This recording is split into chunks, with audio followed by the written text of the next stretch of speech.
aka na wotwe etwa mu ndin nsem bebre ena esisi ewo ye my Ghana emu ye ko holidays e bae eno achi no nsem bebre aba still container ECG containers ayira no yintimi ehu baby a ehye oha yesi ehu miensa oha yesi ehu enan oha eno ne ade ayeton so container 1300 besine yenyehu baby ewo ti ehusem ewo ho eni nsem ahodo pi galamse ensem ensoso ewo ho na endra mehu se Kwame Asare Oben honorable member of parliament for the Hompo Enfa Gumua East and Gumua West on wako a TV station back comes Adum TV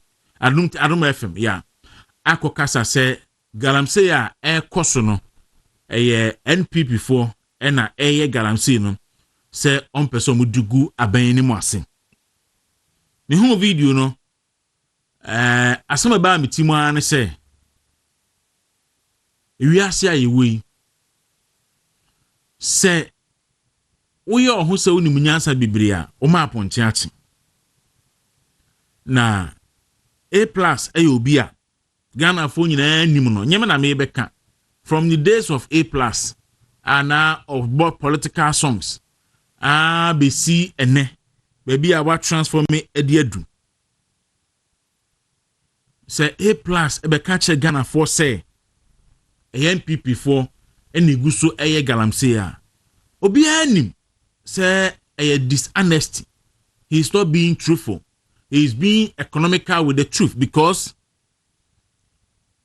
yehu videos yetie audios yehunu NDC ministers yehunu NDC regional chairman and regional executives yehunu NDC constituency executives elected ene omo champion galamse yehu in fact this very week during the holidays Erastus Asaredonko ebe catch say Western North Regional Minister Soja for kra ba omo beyi galamse for no de afri kwa mu no Western North Regional Minister say pene ono pese omo nkona omo nkotu galamse no and also of other stories it say A+ ebe to anansam kire dia na say onye obi a esi agini di say asempi obetimi aka no kredi a kire ne manfo na waka no kredi a kire Ghana fo nyina so anopai sa nsem no yebekọ ene nsema hudu pia ka de obokrata no abedwa so na yedini nyina edi abamedin edi Kwaku Dawuro na matchasa no pay me fancy da kase enkoma God na sarebedi akon a obeka me ho da sebre agedwa mena so beka me ho na asante ene di team no na ebo ichidoma eba TV so ne Eric ne Martin ne Yimanom Alkaline no nyina so etechiri na yeba edidwumadi enso ebrel na ye kan say Beko Movement TV online.com no so no any YouTube ni Facebook ni ade no Rakris Kwaku and so hwetu bibia kama na Cassandra ni Isaac so boyen na fi bibia so etima ye DJ ochema na hwe mfidi na man no pay na Lola so enso ho ano pay wotechiri na edidwumadi ni nyina ede eba ti wo aba I ready dia me so my ready ano pay me hwe na yefa dwudwam emrel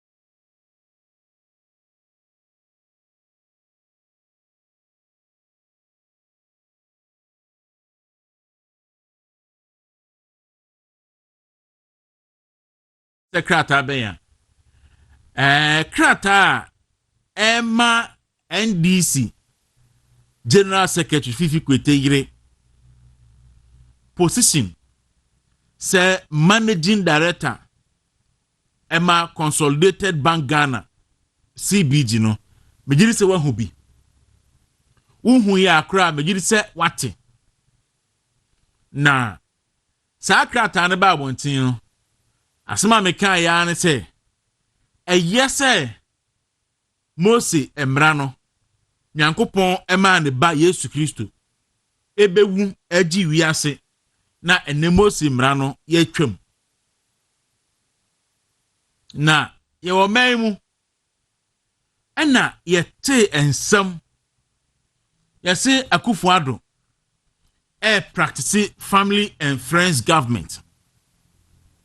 In fact, ekoswa to the extent say afedi obi a odi Akufu what they ado what the dankwa bia no a ni ye robu in say oye President Akufo-Addo busuani eti IGP Akufu dampare kra the moment odi Akufu ape ye say Akufo-Addo wa appoint ni nua IGP ti wa ado dankwa ewo police headquarters sabe no e police ID boss say Akufo-Addo busuani meanwhile IGP dampare eni ti wa ado dankwa omo na Akufo-Addo eni relation bia edin keke ne kura wo mu enkrofo kan sembebre na nyo bia se NDC for. In fact, Sami Jamfi held a press conference Emma omo fan or national TV any radio stations bebre so say Akufo-Addo a practicing family and friends government.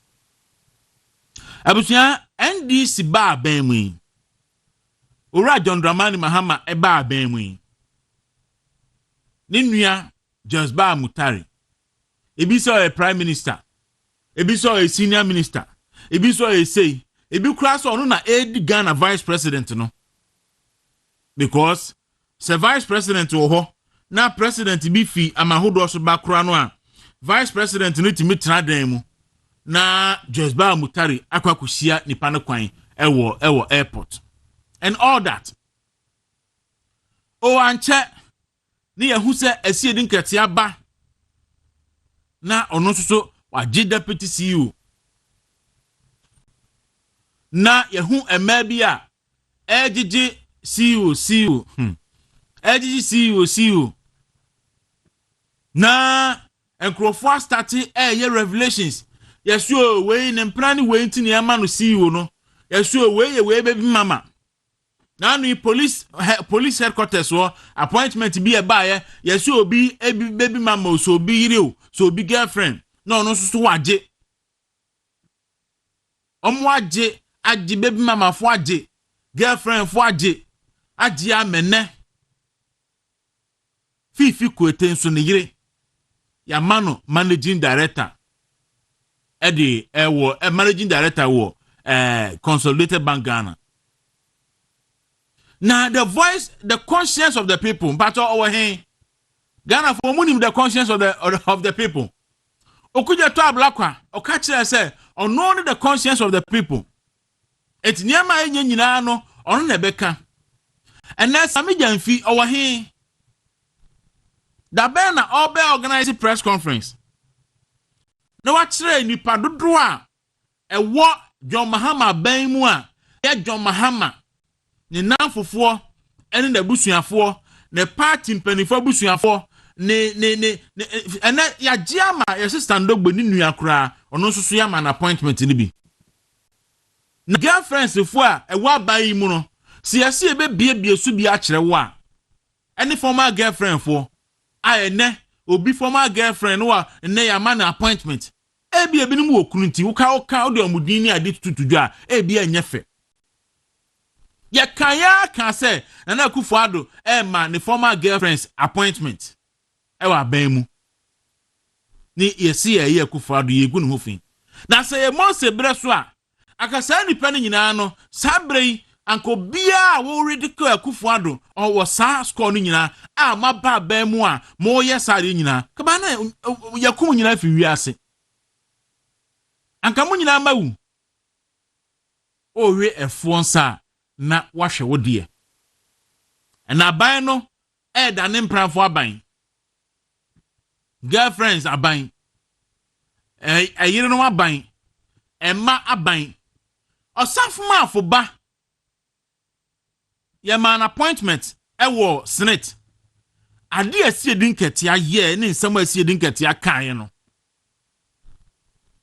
ana asie din ketia ba deputy CEO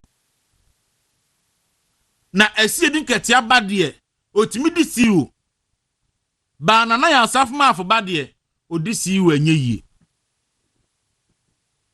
asie din ketia ne ba de otimi di CEO na ya osafo ba de odi CEO enye yie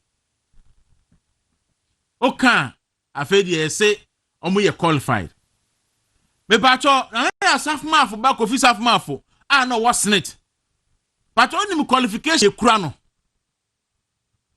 ora kofi osafmafo no head senate no me pacho woni qualifications ekura papa no woni mo bia papa no wa bin woni mo bra wa bon woni ba bia wa ye adwuma duro na aban se ohia na expertise omra me ye adwuma na ye se adenti ene ya ma osafmafo ba appointment in fact omo de otan de akira ma osafmafo ba ko wo NCA ono so ni expertise ntini ye de ko ene Sam George ba yi awia kete eno yi nedi ba ene amene o ka sei ye fan crofo eno kra no bi eken King Rashid o se Collins ada kra so ba ya mani bi in fact se ye se be bie so a enipa age appointment a omu ye busuanfo ene enanfofo ene emprafo ewo aban mu no ebe shockeo eno omu wie o omu gusua age we ye appointment keke contract no beba appointment keke ni o contract no ebeba the NDC have no respect for Ghanaians asemu amuka ye ema mo de say Ghana for bufuo to abediti akufuaro no mo ba ye mo ye west and NDC for ye west fifi kwete yire oye deputy oye misi deputy oye managing director MD Consolidated Bank Ghana bank no a yase banks aguo na enunti na ne wanye ni wo ho enunti Ekufuado John Mahama na ban run banking sector down na banks and watche na say collapse na do kan se da bi bank ni ehema ni collapse enye yie nti aka bomati Consolidated Bank dia ye dia Ekufuado atem ebesi na enyine gusu ni atem sa bank no na say di afifi kwete yire ekoho akoye managing director e sa bank wo Professor Kobe Mensah yeso say galamsey asem de afedi oni expertise wo ho kra o de ka galamsey asem ti sia no onka galamsey asem bi enap ya jampo Professor ya jampo ono so wajai galamsey asem ka and the conscience of the nation okuja ta blakwa and now ono so no he is no more the conscience because in somewhere catch your maimu and now on the number one facilitator or facilitate say Professor Jinano Pokwajman ebekwa buruchiri akosa ne ho yare wo ye Ghana ni na wo to aba wo ye Ghana ni na NDC ni ba wo nchen na o twa ntora kire wa Endra report all over social media Endra most part of the country edum kanea Endra ye dum ebinum kanea me kasa no pay ebi gusu da sumu ayenso mo kanea ye Endra Kwaku area ho Endra Kumase Ashanti region podie airtime Endra ayi ofanko barrier nom and a lot of places Endra omu dundum kanea rough na Ghana for ena yakokofa we eya betu yekomu na megiri se we bema ochena se yesi yekoto aba na obi e ka asema kire wo a Obetwene ho mienu. Ansa na obegye atum na wakwa akoto oba na wakwa akoto. Na Akufo-Addo kan no kra kyerem. Ka kyerem say economy ni be say ogitum because ese o take the bitter pill na odi economy no ejina ba bie na so economy ni say a NPP e wo the know how some the economy ni be san ababi ampani ampa ene economic growth no na abai NNDC aba mu na 5.7 growth a MPP aban enyaye by December last year no anka yenyi ko anim by NDC bae no oso no de obegu 4% wate de akọ akiri na nyawanwa because ebiasi pen Professor Mills at the Ghana economy no e grow kodu 14%. Odi Jajo Mahama odi 40% e be hwe ase wo 3.4%. And Akufo-Addo be fa 3.4 e dey call average growth of 7%. And so na cover dey ba na about 0.9%. No was grown from 0.9 e dey call 5.7. And John Dramani Mahama e na ba or say what the free 5.7 no the projection is to be grow 4%. Inti we Stone Boy. Okay. Stone Boy ni ene de JJJ buy inti. Okay. Eno anu no inti that na eni mamu to say. Everybody Dawuro ya sorry ya betumi abedu ha die let say ye. Ti ebede nyame ase nya do tifo ni ahwefo ase nya chia Dr. Mahmoud Bawumia ene ne yiri Ajia Samira Bawumia na ado dan Akufo-Addo ne yiri Rebecca Akufo-Addo ena His Excellency the former president John Ajikum Kufuor ano so yebechia no Honorable Clement Wilkinson be bia obi ana no peye mo achi ena engineer Jonas Ajiman engineer Jonas Ajiman the Gambia man Any symphony ahụfo nyina. Yero mu nyina ase ye chia obi a. In fact, na no me call mamehwe.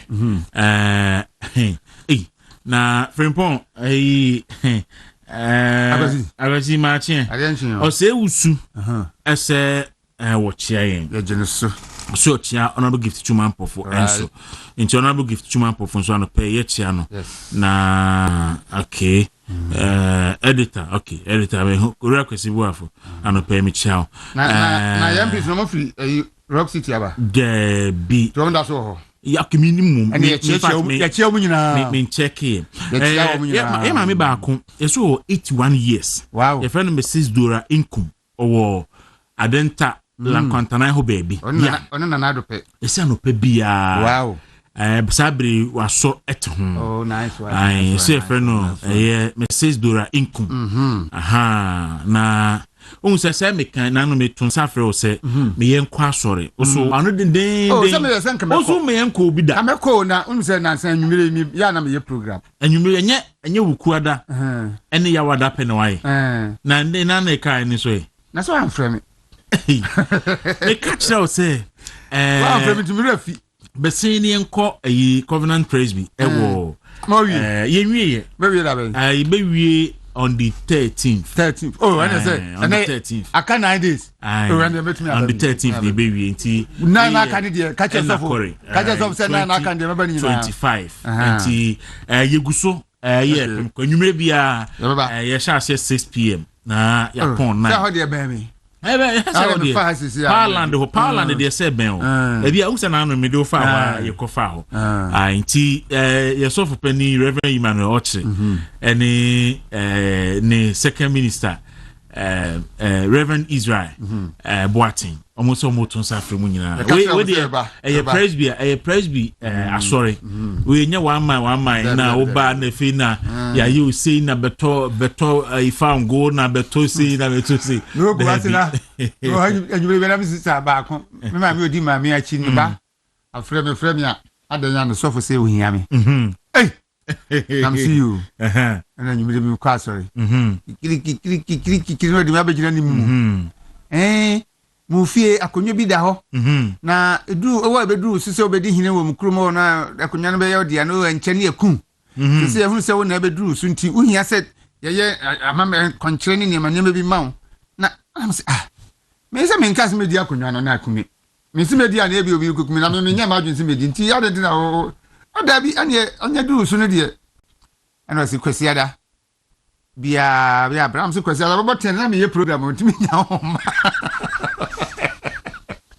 afi was o so wa na se o ewu ne de se kan ye ho me se obi o nya kam da so tie enfie ba du onu asem na me kan yo ana me da so tie ya na me ba bi tie be hunu o san na di hu asho mu it we there so nim say praise before the unim said the ni ma sir praise be the as the new roman ni meta di unim said the ni ma ti ye tun safring anti ye ma me me fon so him so ede kama pa anti ye ma me dora inkum baby a wo bia no pay me chiao mitia papa panti ene asorin penifo ni obia nti ye boy homoden nti mi se catch of catch of se dia kan de reverend Imanroti catch en se me ba me catch so ba okay papa otri ene papa Israel that's so so be ba o because Israel sun se Israel ni edian which is obi di Israel out se mu odu odu nyankwa ye so ba ko na friend Israel na netufo ofiri mu kran chere nti yes enti any ohun see don masim that's be safifi kwete yire appointment no wate no na fifa masum say yes Consolidated Bank of Ghana no Consolidated Bank kan hon sem kan no CB de ama fifi kwete yire ne yire ya ke sika ya di tua ne kan yeska ketwa yourself who baby say it's about 25,000 Ghana cedis a month. I think so. Yeah. Sana me who baby. I'll have to confirm. But in fact, that's where you see kind of crown and shut down yemi and shut down yami kesi. Family and friends in the woman. But say a nipa that's a need to go. Na only principles. Na otimi ekeka and some say. Obe afidie no kura na ya ni sunko eja no a ni sunko owo position nsam wo mo kai ene super na akufu ado ni NDC ba ban mu asan kan NDC de John Mahama Professor Jenana ene woni aka ni nyina ministers nyam peace no bia busuani bia manya ban no ho kra sa na sen kom ye because almost ka nepotism brofo kese ni e kase na de wo nya Ghana fo ana se obi di president na ni nua e Ghana ni no betumi aye adwuma bo ma no obi ye minister na ni nua ensu da bi mo se ye musuo ene de mo de nye musuo o da bi si ade e na mi bi sa se onipa dasani bo entro hene obo ne ho mra ne se o ye the conscience of the nation e samuloku je to ablakwa wonso ni conscience ni wo hefa oni bi the conscience when integrity be when principle be Ghana for media masamwa simple say we Ghana ni a eya na wo tieti nsem ni bia na watie ni mienu enne afei na yera ayi Kofi Amabo ebe ka kire se galamsey no ayeye no afei de nya MPP ni NDC asem na fedi o so mamu nyina ye ka bom ne ye so akotena adom afisefi MPP no afedi before na ye NDC for any mase plus de je office parliament no say concert ne kwen no you Ghana for in demanding accountability in NDC for chain that's bre entra ye dundum kanea e wo Ghana for na bebre ho ma jadumo say no o ma jadum oja graba tu isi anya sem keto o enu keka o mudundum krofo bebere na krofo complain sa na fo kem madundum mo nkania na we na mo promise Ghana for anya we ya enti no ene he enkrofo mpranfo a dasomon wo aban mu ebinum wo kunu sisi enti nka ba ye ka se akufo ado appoint ni baby mama phone bibia dia ba aban mu ni sei ba na hwe na no Jubilee House wanti enkrofo mpranfo ya se abaya bi wura ho ana man panisi he so wa we bra bu ha no yesi baby am pesa mo de ababa e ko munnim na mo de appointment imanu a ya beto afia ha enya asem Jubilee House ni na be hye ani yesi Jubilee sisia appointment no enipa miensa na eye yesi Ibrahim Mahama John Mahama and Lodina Mahama enti the three Mahamas mas eno me yomade na so ye bi pa oh yeah so in fact allegation by say a Crawford year appointment na no more asesa no more three wise people ni yem na no so mo otimi edi before obi ho enu chi na etimi appoint obi na ya recall appointment no etimi appoint obi na ya re-appointment na ya re-assignment na ya sane manema ni nyina enya asem ketwa na obi ka kire me say times adi we say Professor Messi oh yeah about osofo okwajiman and o say adwaman hoyi etututu a akedu na ya tutu na penifo de na bugum na nkora de na masese na onim appointment no omo ye no yesi esi edin ketia se ono na onya bi nti esi afi deputy for nyina deputy CEO for nyina yesi edin ketia boys deputy CEO nti adwuma omo koye ne se omo kodidin omo penifo na se ai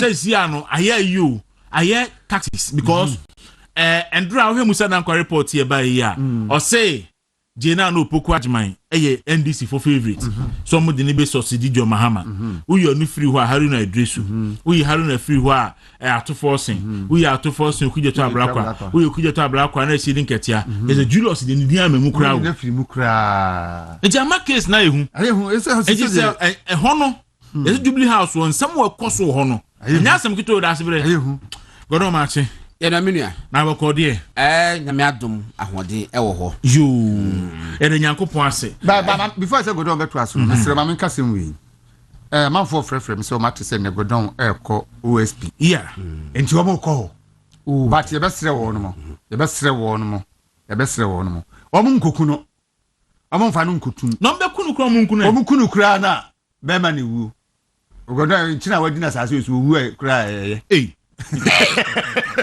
Nipa nyo aso buke Edward nipa nyo ede sia me yere preparation obeye kula dia aso force ma men kasa force antibi so tia biti de omo munku no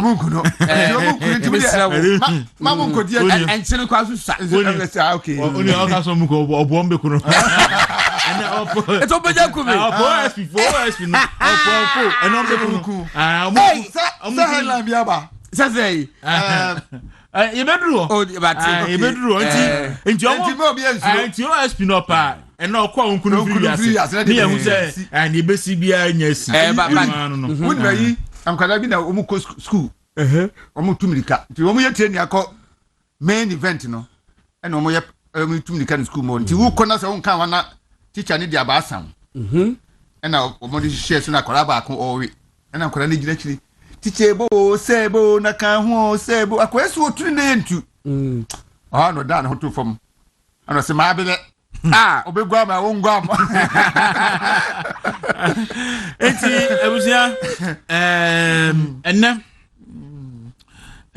okay my chance na David Kwaku said na da se beka no enura ne enne yenya calls bebre ya enne me call mu 10 o'clock man for so me kwa custom almost on me call by besre enna no krampo amenko ampo me call ye no bibia body bi ni wa isiye enna mpenifo so by ebebi mami bill mesre se bi previous mbegu no ma odo na ma kire but esu so afani se muntimi nyinsem na no enna muntimi nwura eda so amisimu no gese bi pie ba se na bohu mi eti mesre me damase pa nipa bebre afre ba na ba bi mu frɛ me kwa na anu odin amanfo organize ka nyina o he fa kropon ba bi enye kropon be pozu yo omo organize ya mo organize cars ni adia ba mesre me damase ende ye bekɔ anenkenkna be butu me ne lawyer bekɔ eti for no ma anope kwa so lawyer kenkranche so pa say wono so ya available and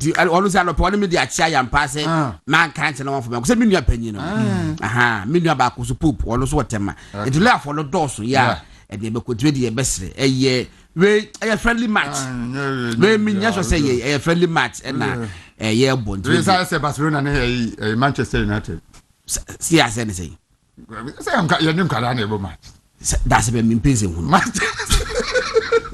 Man you for Uncle Kabe can be so you for eti just and then you say about 10 o'clock OSP mesa akọ mo as edano you decide you insanity Uncle Kabe kan all right abusanti e beto aso kai se ene eye ifiada na aben peche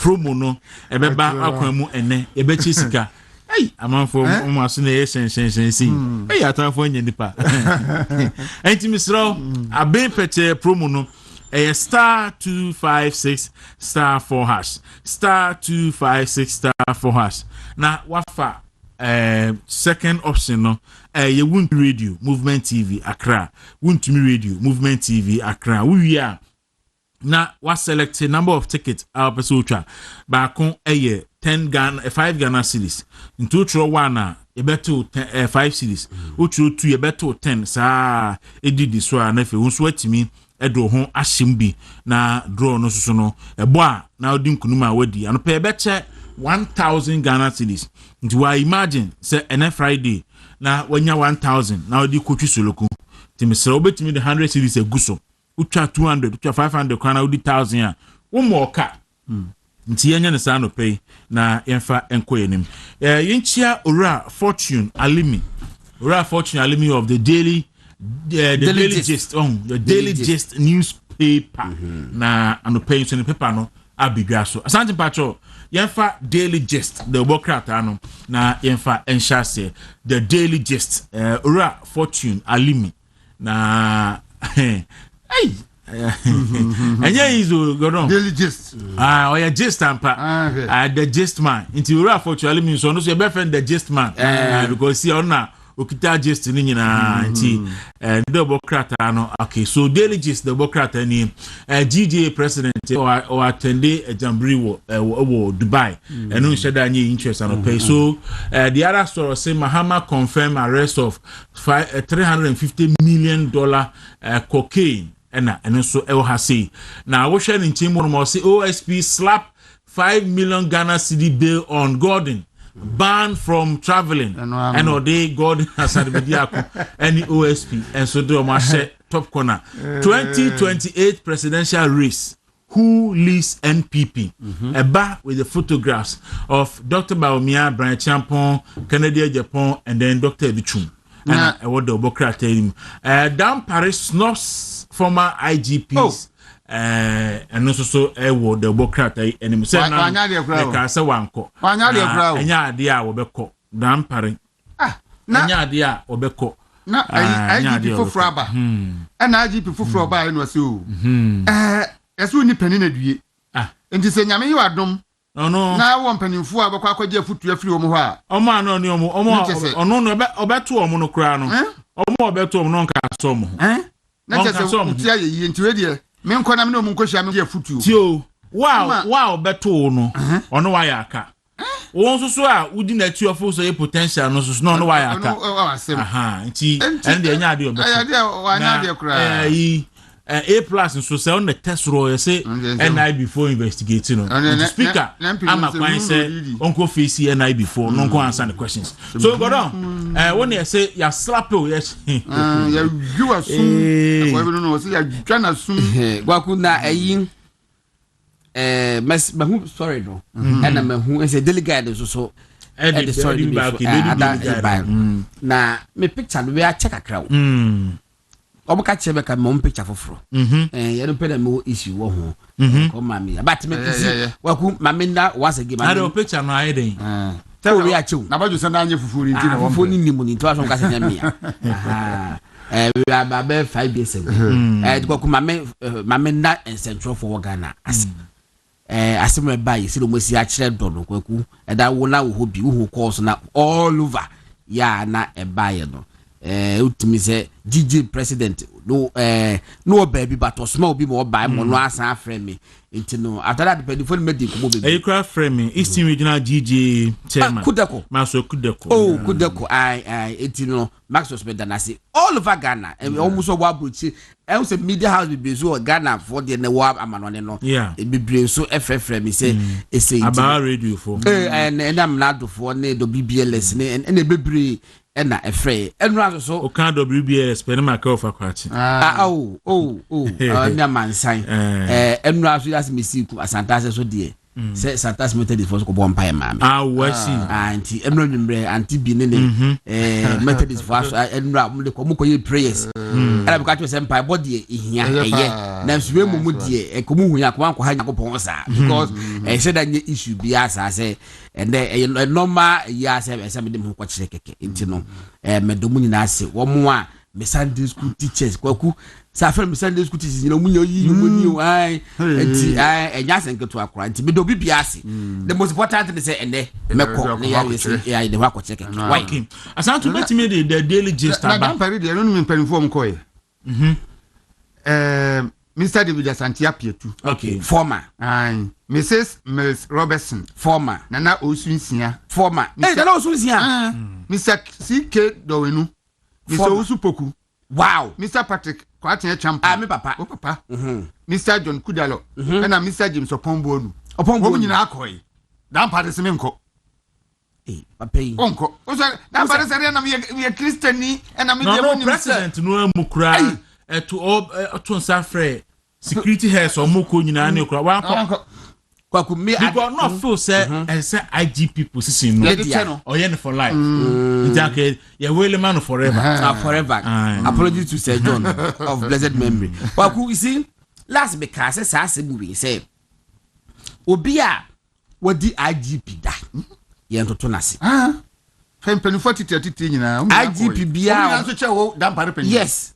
IGP bi obebe bia ofa enipa ewa adwumam o ma nipa bi komo mu positions we be akoye divisional commander regional commander when the PMC say we ni say it ayeden a they owe allegiance to the police service there but omo loyalty so that person so kakra eti what ifie no Kwaku metra ka to say ye betimanya former IGP say ebo mu di say enkofo mo form adwumu no sese no ebia omo be 30 ye mu nyina eye DCOPs ana meboa ubenya IGP bia na ono ne time obae no fa nipa no omo form no isa ne nkofo ni nyina mu nyina ye DCOPs ba oda so tiase etisa ne nkofo ni DCOPs dia etimi se dodo na ye regional commanders asembe no muntimi nkobo be no muntimi ni obi otifie bia former IGP o police guard o dey cause o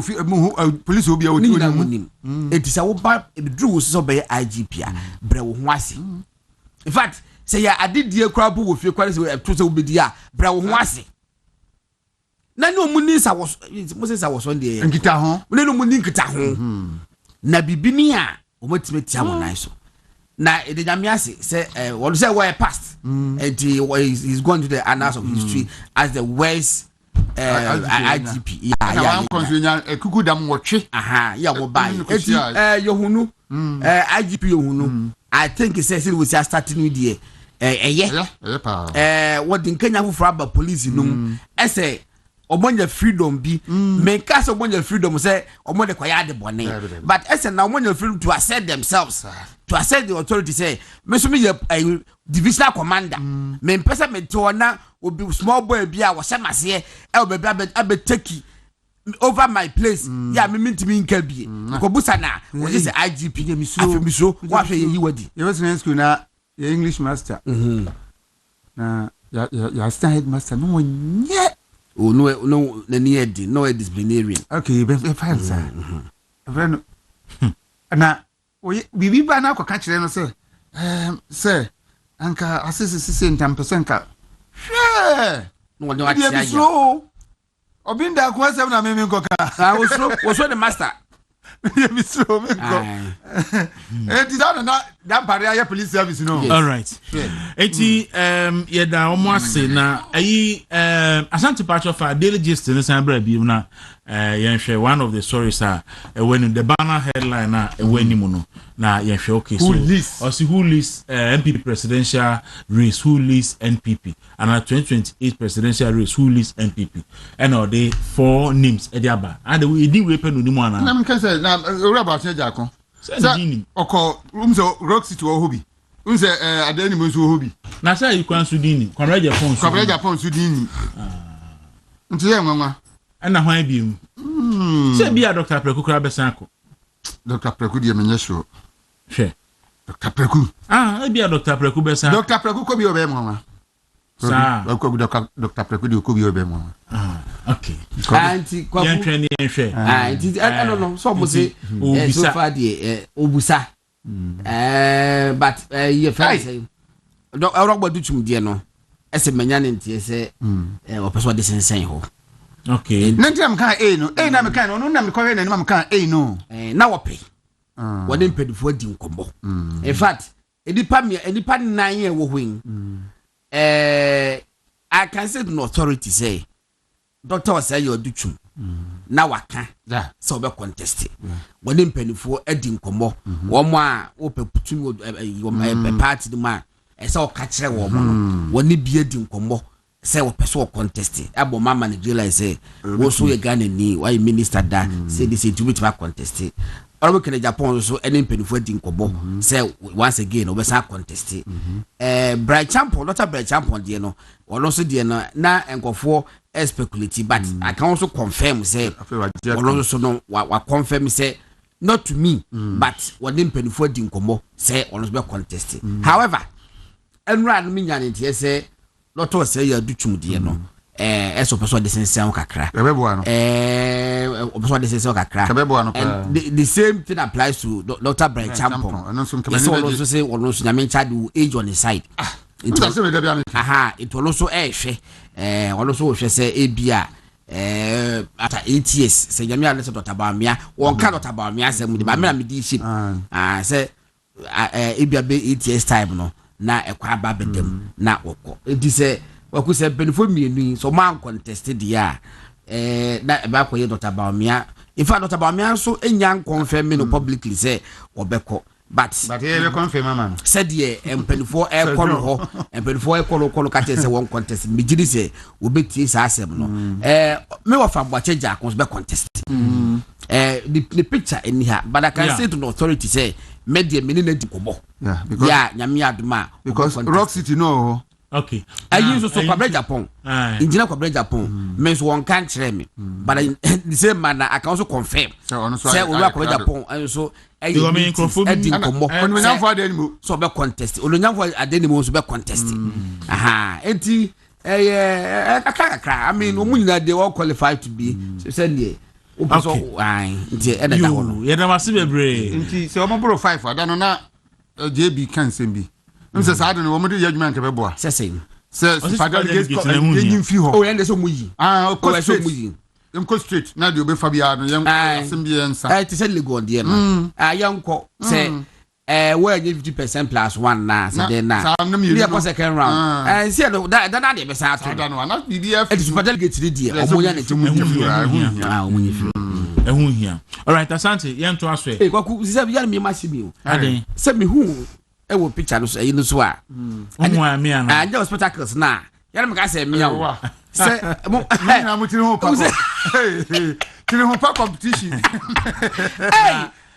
tiri ho pa so tiri we sensen ba ya down for Franco baba na me kono se Franco na yase mu wo nwi bi atim metirefo o se o hwe me de mu nwi atim metirefo ka me die ni kanya me kwa kodua say yi ne kodua runi die mo de mu nya botre me ba no ma ya afro is it put in a wig wo ho me kwa kodua pa me ba no ma ya afro kama afro ya kwa to wig ni bi Asante en fa daily guide the Bokrata no to aso na ye hwe ni wo na wo twi mu nsem bebre akoso so daily guide the Bokrata no na ono so waba ese see grandma akope problem amai Ewu say tariffs na America form. No mo dey to baby ade. Baby anko be hu yam. E bi kan ka Ghana na nka ho. And then you see the 10% e dey ato ye so. Trump yi die. Akwa. Yo. Yes obetete ewiase akọ. Tete ewiase. Donald Trump and that ho no. A watere ne saw so na grandma esako o wa hoden a obetimi akasa na you are responding to we so na kase masa wontimi fa 10% na ko atere ni ono so e de beto ni ode to America so e bi 50% e beto America so na it won't be funny na ko de ati so you know that it won't be funny comment you know say am America ni o omo kan so mo no America mo bo na ko say UK o metimi na ko ono mo da adam o metimi na ko Democrat daily guide and now they go down SP arrest journalists over private jet remarks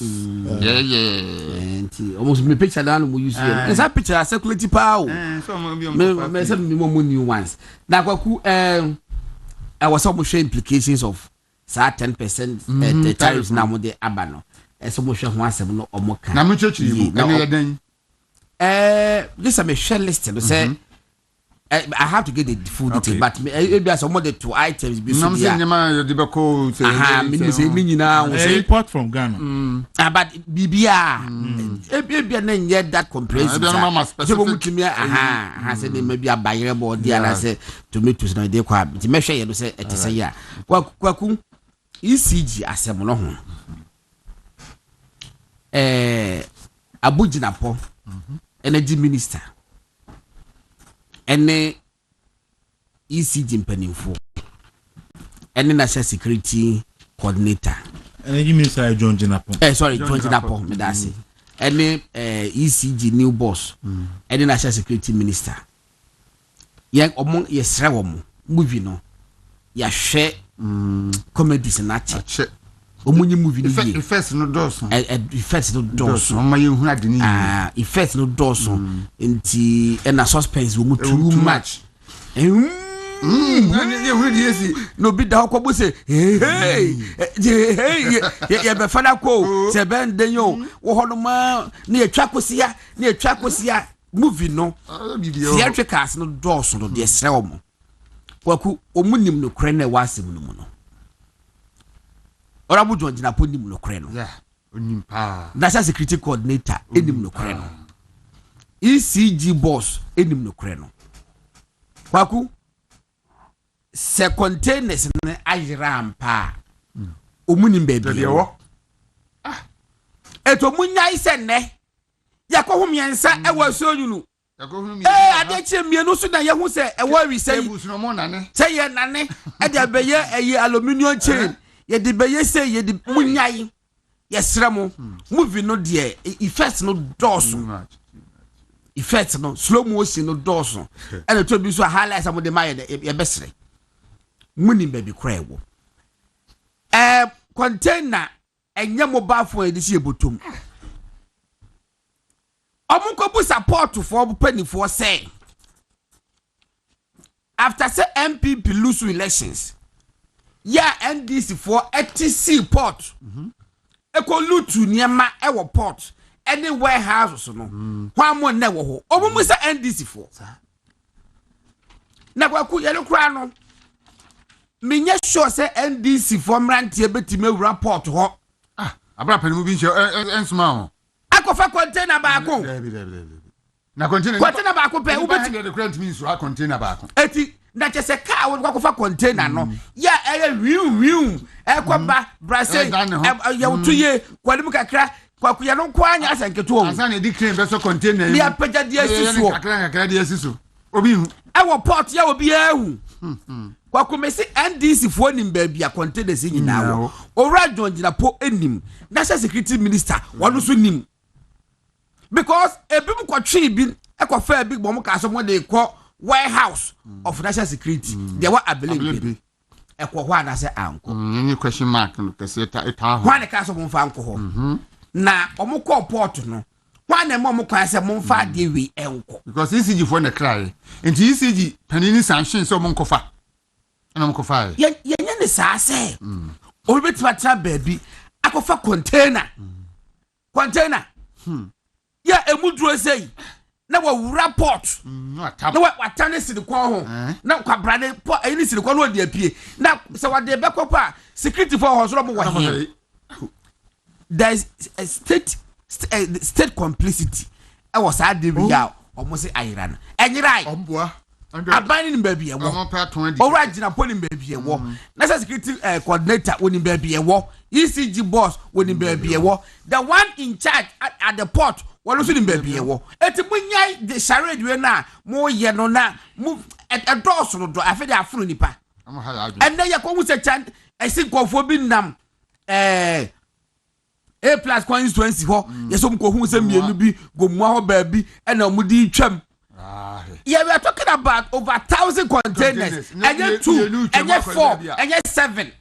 na me new craft for you know container wa koyi no de ko ne baby na man for say ECG for the Libya so far the mo see o makwachi kwa no o mo tra prove bibi o ma mo chi wo mo no o ma busa o ma kama bi ko mo kwa free ana mo update ye say when ye kwachi ye no eye empire confirm say ECG for the Libya na mo say o mo ko to free we ho ana o mo kwa report omko na port no security for nyina deda gate nyina ya bia to hono mo ya dum kanea na ya kwa na edi crane afa container no asi download that so be ena ya dia sunlight ena driver si ho say mo fa nko ana sesembe ni mo be fa movie so kresa fo wo hefa on fa so movie my ne ko fo bre wa si pa we bre ne se wa amre ja yeah into so Christopher no any hot fork nkwan no be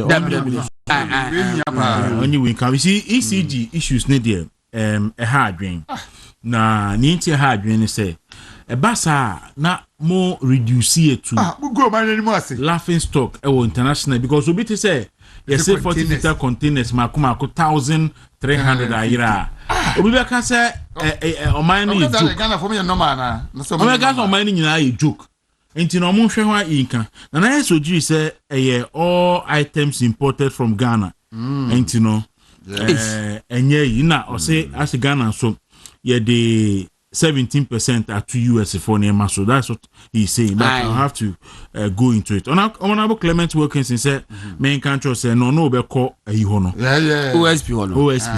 On the man Wilkinson, on the man oh, so person me kwa.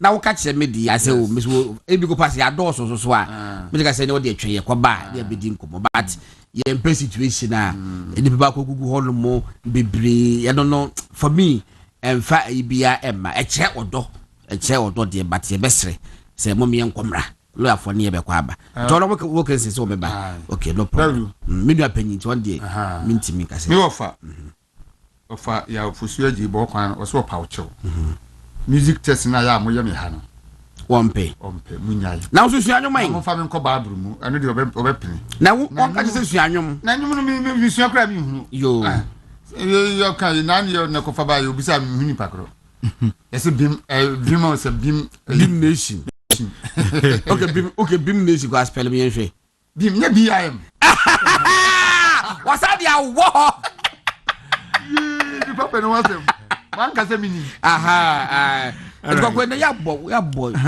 ayi no that lumba dwom no mpempem sao okay wo nye no so bi tabo mizaya okay mizaya mabo ai wo dem so na boy oh and so we win but we dey pempem when at least when the voltage na bo sa dwom no okay ai na boy we so the voltage Mr. Money say na obeko bia na Mr. Money wonya adwuma omo office no mu bie ye nkyɛn na ma bibire hɔ no ma so wo hwɛ no wo ye nti mesre no me ko wi adaka yesia ɔramo wo kesi ne ba me akwedi me say wo take care of sa ne mani nyina nti Mr. Money to the hwɛ ma ye oh they say you external producer that I formulate ni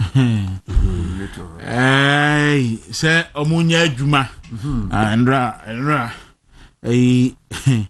so for you say function the petrum say nipa say berinya adwuma na mo nipa say beri nkotana so dem na bre working hours ni nyina no audit sorry dem say audit bomb esa na emwa asante yenfa de bon krata ahodo na aka ne bi obetimi de informer ana say who graphic times no na de nyina want to betimi de aba na e de to custodian so e wo ho pay republic okay so custodian minority no ma wi no omo workshop no ma wi I said be confirm because e also mu wie ma ye so mu wie ai omo yi no ni yes NPP commended for dedication. MPPs commended for dedication. MPs do mo bom homodin. Am bom homodin pa. Me hu say ndra fellows for suko ache a video trying to discredit honorable Reverend Tim Forjo. Ni nyina no na Professor Nyaku say onu susu yentia na no pay. Oh yes. Professor Kinsley Nyaku. Na minority leader susu yentia no. Na obo adwuma president former president obo adwuma. Abran ejina ni nifa na. Abran no. Omu nyina. Omo kwacha da kule jina ho. Omo adwuma. Na mkazo ko hobi no na ojina o she ha no. O she na ona bo kan tuaso. Na ona bo ade ni mutu aso. But o she suit ya as a pink na me hu ni pakro na pepa ni wani pepa ndam ni na hu no nti NPP MPs enye jo wise penny for ya na bu jo wise no I think say ya na bu jo wise yeah na bu jo wise nti omo akọ ye maya mana ye fepa na omo firi isi bribi na godon kan say party ni nyina eto omo humu wo punu mu din komo I think this is the best time omo kokoye no and I'm just hoping say omo timi in some way so omo kan kire omo I'm just hoping say they were able to do that. Say omu nyina ko share hosa no betimi anya akuduro no makeka na eso mo keka kire mo ne mpanifo ne yi no mo firi ho ba o matimi aba ba ye ne mayi no mama ye ne ma sade a omo ye eguso ye no dada no ano no mama ye ne ma sa nti ye bom ba so say omo timi etu sa anamono but this is adi we ohun MPP for mpanifo omo pa obi en sponsor no mo fa to ahwehwem no fam kosi party office no bia gibi kosi ni ho mo fa ma wo bia ba ko ne fesi wo de hwese wo firi ho na wo kasa wo ne ye wana montuo na obusa wo so twa de hwe picture we ya ndia ne koye ye nti twa picture we ne fese ene wo kasa wana montuo wo ne ye ene picture we e fa na ye nje sa ade no because Kwaku picture fe enra me hu picture back obi de to say our future na efe picture nipa miensa honorable Kerejapon honorable Dr. Brian Champon and Dr. Mahmoud Baomia omo miensa ne gina ho na omutwa picture no bi twae fe ba ko no oye was our future we show picture na indeed it tells a lot anyway obi enu sere ba mu ye wie na mutisi mu okwata ne akwa no afre munye sei na eso amanfa so it is in the interest of the party, it is in the interest of obi bi oye MPP ni ya bia say party no edi nkabomu ebeba party no said the be ya o metime twusu leader ya enkofo wantwi bia ma hwe for the no. It was because the MPP was in government. It was for answer the way now when you can see the opposition. Kabon said the NATO so the present danger, president clear danger. It's a best. Sir, Prime Minister MPP Beko, and yet Nempo. And then you baby. Yamyadman yet. Yamyadman next year, some more bank of 4. I started to prepare was here at the papa mu and winter eba muntwa so because all my going to kuna so one man you going to don't expect to say the papa mu what to do because we need the pan no na so so man in twa kuna now the me ma untwa do say and you say one more young kwa ntwa nkwa we enkoduru ai right I don't know okay I had to yanko anyway na yefa ada newspapers no na enfa entwa so Madam Funiana. The local government minister, in charge of chieftaincy and religious affairs, Ahmed Ibrahim, or say Abain Edi Zumla Oka 1.2 billion Ghana cedis. Into another Democrat anymore, and Kwaku Fosu, and yes, we're transfer into Reverend Tim Fojo, and Abiyano say. Ubi to some friend. Well, but I say Ronaldo and I Messi Shigua. And then news. And you go for you actually with track. Try. No. I news, mammy. In Bapraku Shigu. Near you, yeah. And see, we are uncle medical school there with me boy. GM is say GM mad at Mahama over suspension of waiver on vehicles. Nti FPP abine no dey iba we doctor ni now cracker you will be a man say your mama ba betwam. Mampeni ko for dey buy. Speaker so approve say A+ any Mustafa Yusuf omunko face ayifo omunko face NIB4 na omunko yi nsembise bia omuni omo no omunko nko yi ano nti no ni other ones asante enko enim. Ghanaian Times, the Democrat has said government to restrict $6.2 billion excavator import to check illegal mining. Amakufibua. Inti Amakufibua, atona sakasa. Ena, okasakasa. Se, abain edi Ghana for ekra excavators. 6.2 billion Ghana cedis. Inti abain beshe. Na wapekon obefa so a obetiso. Na what me because excavator do na amukofa na Kwaku wi wonwirem na amode koye galamsey nti obehwe na wadi hujuma na wo your mind now crowd also $6 in $6.2 billion and the excavators ne water pump and the water pumps and now the ball me mu a e be say won sa se be say unsu a say o man dey man ni papa Kwaku ayi said 3 days ago na assembly see you and running there. Someone who graphic front page. Any times. Someone said Maho. People say we're going in idea, but graphic no times the amount. More fun to whom? Someone said graphic from publishing. Ghanaian Times home publishing. Now, you see, hypocrisy was Ghana. 4 years ago, Kofi Adams. 4 years ago, Kofi Adams.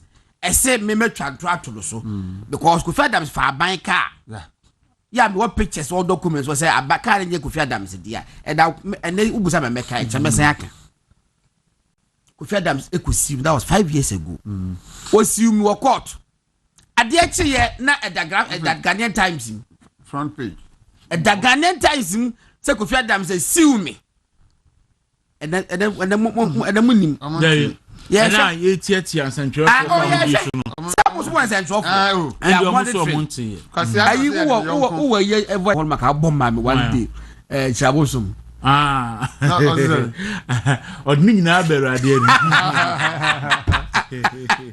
I one day. That's why need I was what didn't have Beradian. Voice in the person. I was what didn't have Beradian. Now, wash. What hold was any boko, a brand of swan, a tissue, a tissue, a doba bread. It's so Medina Radi. No, simple. Okay, so Asante Yanko anyway. Now, you other newspapers no more the ban pay. So the informer, the Democrat in here. Wow, informer, the Democrat in here. Randy can come the Democrat or Simahama blast wage Agbawe assembly for then superintending over illegal structures on waterways. Okay, TSN draw koho. Our kebi action pass omoto ne nkrofo ACC adan ewo insu kwam Minister Hills Zoom Lions on pyro sanitation infrastructure in Ghana.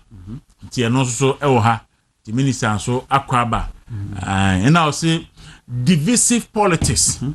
You deserve handouts, not president. Ken Japan then towns Muslims.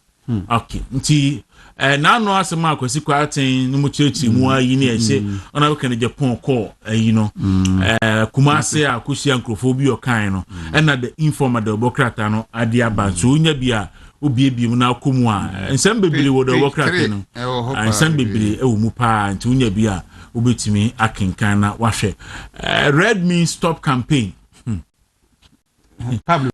Pablo ene se ho no I say red means stop ti say amanfo nyina etanachi I think this campaign so be I say red means stop campaign all African Farmers Network Minister ti red means stop no that's where question no say is it red no asem na all red you know but that's drag no red unim red na mo kan em me busa wo say would red na bi o better you so is it the red no and all am say jama sa red no ena all kan ho asem no so no youth enti youth no so naja wo mo propro enti o hwe na se de be ya sa nyama no eno so etimi afiri ho enti ne bia all kan sa ansem no ano so yetimi hwe story no na afin ka ya kama amanfo atiase ha Minister of Youth Development and Empowerment George Opare has admonished the youth of Ghana to flee from the use of opioids and wouldn't red popularly called red since it could have serious repercussions for their health, dreams and aspirations. Anti red ne dear sadia akwan de mabu no efa so easy emwa nti no so obi nimbi obi oye ohiamoa because boys no red na obohu ano obehia no wa etwan na no mu so monsa ne hu so mu wi enso ai twan otimi gina opeja TV oya di TV ko hwi fo mi otimi gina fa akosa ne eme nwa so no se on to fa mu obegina fa ko atwini mu akose ya bese ya it's a part so belly this campaign there me say be boy na boys na e bo onwom no menim so mo ka asaka group ne ho a mo nwom no nkrofo de ye woni red no I am told so mo so mo be campaign e de yes e so boy red because mo nwom no boys no e bi accuse mo say mo nwom no na encourage boys no mo de yes enwom no de ba de ne ba first onwom no de ba ya chew nza drag no ho ba nwom no it make reference to the drug na anyum baby o ka say e dia me digumu anyum no tie anyum ni mu nsem a anyum ni nsem ankasa no e ya abrabo mu nsem realities of life na o ka say edu ba bia na ewiase aye ni sumu a na the red na tum no red ni tum sa no a na say ohuwe but eno na nkrofofo say but obu onu ma the okọ ohunhia mu so de yensanom odi but ma obi mi se na no me hu video bi wayi enuro no ho gunimsam be mansama sei mo ta yusu sa kan a bottle soft drinks na aba no and energy drinks na no de nom o se me di begum bra no amene ni nyina me se ai case no nipa ma ko abosu aguso no abo drink na aguso afo ujina hwa be 30 minutes abuhu na fe wa etwan oye hwi nyi hwi nti esre wedie yesre mrantie no ye nyina obia penifon bi kwa no mbi nti yesre medie me experience with tramadol no kra no ye recommend ma me a yese me fa na a milligram bi a me fama na bolo so ka kra bi no ade ye me koda hospital ti go na me hu so obi eno mo sa red 250 no that hear me say our problem because no me dia me no mo ye kra 100 no kra no na me ntimi nya hwe me ntimi nya hwe che say edidi kra den mami enti me so obi num 250 obi timi num 250 minu why adroy volume as they say friend blue minya stomach or some years in school for na me ntimi na najo ko hospital no man na me num ebi nkama no da first day me num ye me da 3 days 3 days ogo no man sorry 3 days na me challenge yezo 3 consecutive days me the man said the that was serious it's yes when you ready among me but it be 225 milligrams maybe see be mega say me no be buy bit me I want be 1,000 which means me any boss me na ka be wu so be no be be me mo e twan the man no be twan my twan pa no onum 259 me no hwe me the me sister and no explore bra me to ba kuma na me sister oh ever Kwaku me sister me there I know obika I know myself and if you are said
enti anyum no kakra bi ho no wa na ke say and I'm happy say omo ahu say omo nyum no anya certain impact o mrebu no so nti omo aye say ombe lead campaign across senior high schools akoye campaign against nduro no enom no nti omo nyira omo ho minister operado na omo awo ni nyina ne say na enkofo opem ade aye asem ni because it has been around for a very long time. Yes, what's that doing? Jijimu pa. It was say be bo mu kan yi. Be bo kan me red no tu. No here ni ba. Kwana. So ti kan no kwana. And the rasta for ntie so kan baby say. Adwin ntie o dia hometie hwura. Esewura you see et kofo poma dia. Obi apena dia ye. But enam say nkofo poma dia ye nti say wo so ye artist na wo so ahwe yi say message no obe couch ni say we say obi enko picky one lyric be enfa me yade be enfa me show music language a communicate enti ye best Kwaku clear and present danger ne say Ghana say no edipa use drugs pa apart from that no it's very unfortunate to say Ghana society no ye lose control over the youth. Families are losing control over the youth. Parents are losing control over their children. Guardians are losing control over their what? Obi are sending me message. I think say me born yape. Okay. Or say good morning. The issue of our youth drawing themselves with all kinds of drugs is alarming. God help us all. I am losing my son gradually to something. Oh, God willing, I will have a secret medical test conducted. Yes. I know they are counting about. We ebi a psychological eya ebi tin doctor Mebuti Bodi akasa o investor Ghana Legon she's ever ready also person ba kwala sam ebi di ye hwade enti boys no they omo lusu boy and in fact enya kura boys nko girls nyina Kwaku girls nyina na say madam fu bi ko baby na musician bi oyo ba na wa ye say he abem do na nam for kwa say ja no ho o man left oh yes onim no penasem eti o ma of fan tan came e da baba no ko ni fie no ko ja no ho e no ka chem say look at the danger me onim me eso said we say ye he atam na to came onim control bia se nka obi di no ko ye duru anu aso what ko ne ko e no so bu senti what ni ko ni fie ade a chi ye ko san akokoshe said ho tesenya Kwaku anu odin say ye hwe emema de say bi ke ye to ye ba hwi ache but ye hwe say de emma so join stadium ya Kwaku say de emma girls young girls wo krum say o mo si num wi pa nya sanketu o vi message dai eko baby na kokoro bi decide ho kokoro bi decide ho na ye baptize fire ye be fa ma ya mi bi wo na wo hwe ma ya na wo reba ho ye ba tan a wo besu man kolan gidinkidire tese enkomo mu di ni ka no ni nema mu ye ni tese ewiase no o so mafirim yes no mu na mu kwa yes ti tezi da ba no mu si na tezi da ba so wa hwe o ko wo na ko wo ma wi ya ebeda wo kra ho ato wo fi me say me kwa kata last time me kwa kata play num no ho young ladies between the ages of about 18 and maybe 25 and now for 30 be play no mu play mu heading towards the golf na enkomo Kwaku mu di no play num no na no ding anu odin and the way come ye say wa ha me ye say ne say na wade wo de timi we so me de timi wo se hwehwe we na wada no we wa maka we want na ji aduru krom ho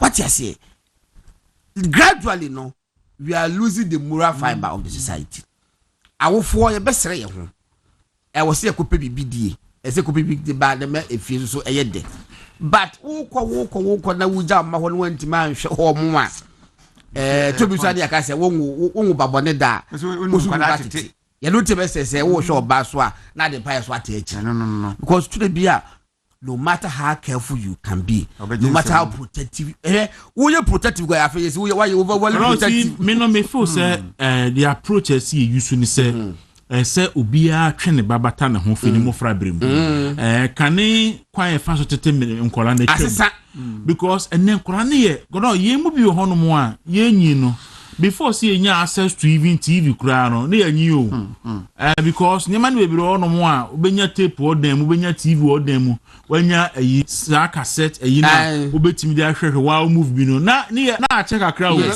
nya se na che wonya je se wa usun adwo esi ho na akosha na me se wa usun adwo na akakra benen kola na kura phones look kola na exposed to a lot of things and you ma ni mo phone so mi nim na wanfa oba ambata wo ho na enema bi wo no makora na chi na adwen so o ntimi ni wa ani nkomo a goron na danfo be kire no na danfo e be kire no obekire no me hu akola 3 years a okofodia na oba uza na ma me se ne ma me ka kire ne se ne be ma ye ni eye kobi na so ofumo fishuma boss man e ma kobi ni e friend se na ne ma me se ye friend kobi o so bu atwade bi ta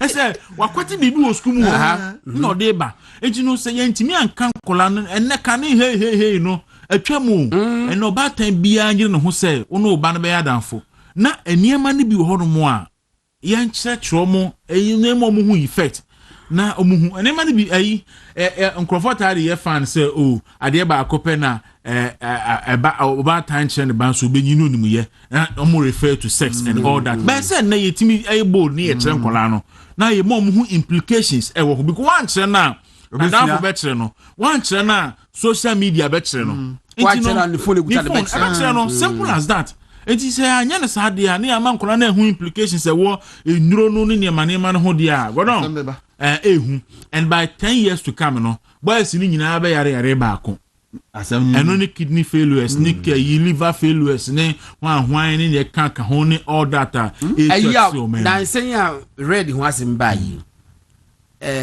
always videos bi buy ha kwa is yi bia na yi bi wa na oja ho no ma no wa chini se ni da bi oku me mahu bi physically nye Ghana nko oh mehu bi o San Francisco e wo US na awon kwa bonti bebre o do da bonti mehu bi na say me hu say obi kwa de beto Facebook na me so me affect physically ya say abrante ababa wa ma me ahwe papa ahwe say ku school ku share carpentry and enkonya na nkofo ya gisika budwudwe wo betima yebi na drugs nti na say life ye besre etu de bia ya anso anu ntem a ebedru baabi no wo ehwie nyeye etiasa you can't escape blame waku ede na ya say wawo ba na bibi nti akwara ko we word say na wo pa akwara na sep na wo dwen ho say yes the mesi bi ne menimi kunu ebra akwara we ho and na obetie so nam ha how do you sleep hard dream. All right. Inti mo bre no asa me bi gam kwan mo menye birthday ni nu. Eti me fa bi ntum. Fa bi am. Ada wo fa menyu no jam kwan. Empem birthday no. Ye nua be ma DJ Francis. Yeah. Na wotwe twam na wotwe awie ye ba ko na twam na awie ye no. Na ne maame akoye na yie. Ewo dompa o. Am say dompa na jama ma mu ni use sen. Na wase oni ni nuam ne nabusua ni nyina se yemfa fidie wesu ena obi bia sema wo mo na odo amanfo beche no ayo mo fedodo se bi firi nkran ha efa ka hu ekọ bosontwe ekoja na yie eye mo fedodo di DJ Francis abusua nyina da obi ase sister Linda wase one Dr. Ima na mo Dompa Hospital ho na yedi maame no baaye kwam fa so hwe maame no o mani age pa na ezi asafo wo esi da baby nkran ye friend twiblo aha o nyina nso ye so mo ba ma ne ye fe so mo do obi bia obi je ma yi na. Okay. All right. So Asante quickly no yenyi birthday ni free ona yen to aso so Kwaku awaja painting ese emfa birthday Emma Miss Adelaide Minta Opare of Etiwa West District Hospital ewo kwa ben o say efi Mercy Daddy Akon ena apainting chain ena mo so mo fa emeronti Miss Adelaide Minta Opare ewo Etiwa West Hospital, District Hospital, ewo kwa ben happy birthday so enko enfama ena Juliana and so do na afre Julie I wo ewukugwa ekuapem ene enso so eye wawoda nti Portia say yen we show happy birthday enfama Julie mi aso me we show happy birthday nyankopon shraw na wo so oma da wakoma so nyina so no emremu nyame shraw pa ayo ye we sin region ye ene Mr. Sante yenko Esther Akuaminta abriu ena owo okay ene your birthday nti wo chema kofi okay ene kwa mi jesi ye say ye de kwa mi jesi be kan ho nti wo chema kofi ene kwa mi jesi ese ye ma happy birthday kwa mi jesi kan birthday enwanwa okay enwanwa it go collaboration birthday no okay afa Mrs. Letitia Oforimafo nikunu eye apalmafo a ono no ewo Settlement FM afidwase ewa Ashanti region o say yemfa afidie we so na yema happy birthday emano Enoch Wilkinson oya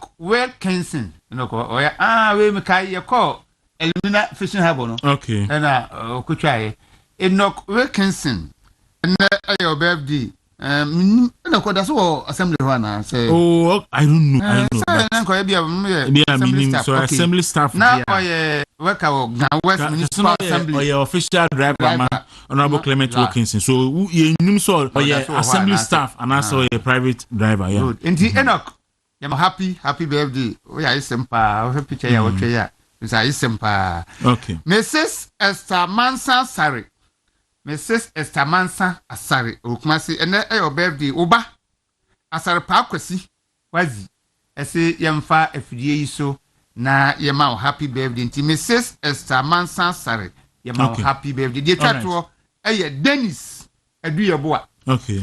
Okay. And also assembly. Yes, Honorable Clement Wilkinson.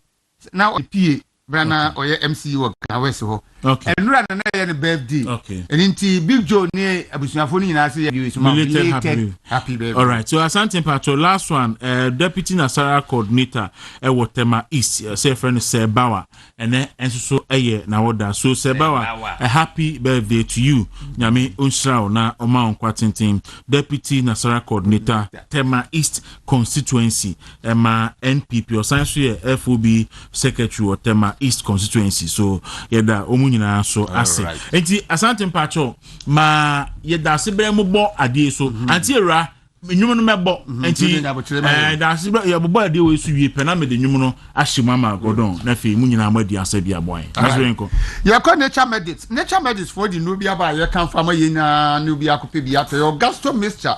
I don't know your stomach cause and not typhoid. It's all in good faith. Yenyina ye pese oye na ye fe. Ye de ya se woni ne ya adwenu se woni ne nya adwenu se wo penasemu se wo penasemu we make history wo Ghana lab oye say into budget no ntimi fanye and nan this buy ya man a budget of 140 million you said that grandma de me be say ja obi anim se me ma me ba kwa me ne tikrum ha me kana se ma nan this food di matter but it's all in good faith ye nyina ye pese oye na ye fe ye de ya se woni ne ya adwenu se woni ne nya adwenu se wo penasemu se wo penasemu we make history wo Ghana as oba we di kan di first vice president enti obeye bia ete se ye yasem me makoye obeye adaachi bi baby ogina no minya ya me so megina ho bi no efa so be ne enya in the last 3 years bibi ani ho in fact office na ka say set it up Fima Tiami du Bresson, or my name for Subia. Do you think, sir, as a media may feel say it's becoming waste? And I make us taxpayers' money. I just almost a trouble our brain. Ebi so ebi anani good intentions. He had excellent intentions. But you pay me any now more bedino. In fact, so be any so. Ebia yen we any dia. The next one of Beba will be sharing from their experiences. No, why be Papa be right. Now 4 years here there and there. I can't see Kisia Jabin doing anything good for Ghana. 4 years kakere yake. Me who say Kisia Jabin betia be Papa Bia ama Ghana corruption related matters. If you so buy me who Bia actually no for anything. Nothing. Zero. He been ho. Into the sofa shoma Ghana anything. And I know she ain't to be Musa. Me a taxpayer, me to tax, me a Ghana ni. Enti yewura Kisia Jabin ni office no almost so fa so e mayen anything. Fe de Gondon say sorry be dia akunu be chase. Say Gondon akoka asem. Ena me ka yina na yete ha ye ka. Me say me ka bi. Tinya obachiri ye nyina agum. E bi say ne office no kura ni nyame anim. E on ma me justify me enti say you keep no on. Ana me enti say you can asem. Na president kura ye can asem. President of Ghana. Whoever it is or tia konyo me can asem. Na wo special prosecutor ade o ye hwan. Ya nya odan. My can wasem. Say you sika na editu oka. Say you sika na yedehwe papa ye kan wase ye be ka pep. Inti asem ne ba ko edi kan ne say wo so mfaso magana ne sen. E den na waye. 4 years so a MPC kobu akonta me bo. Yes. President ne nkurofo ye kobu akonta me bo. Ono na akonta buo na tisen. Then why not na tum case ben wetimi idea chire amaye who the logical conclusion sika ben wetimi sika ben na waji abre amagana e wo he bi ni ho na yeti ha ne ye bo hoka na ato woni asiri hehe ni akwantuo ni ahote say godon akoka masaminti me de Ellen ama deku ena Martin kan me ba cho me sro abin pete promo no ekoso *256*4# na wafa option 2 ni ya Wuntumi Radio Movement TV Accra Wuntumi Radio Movement TV Accra option 3 number of tickets a opese otobako ye 5 Ghana cedis na do mu pin account na wetimi edunkunim for MTN any Telecel kan Vodafone customers any betimi di omo ho ahye sa enhyehyɛ emunti munya ne saman na ebe boy pa me pa cho na anu fi adaye ho ne yete se ye maame Professor Jane Nana Opoku Ajiman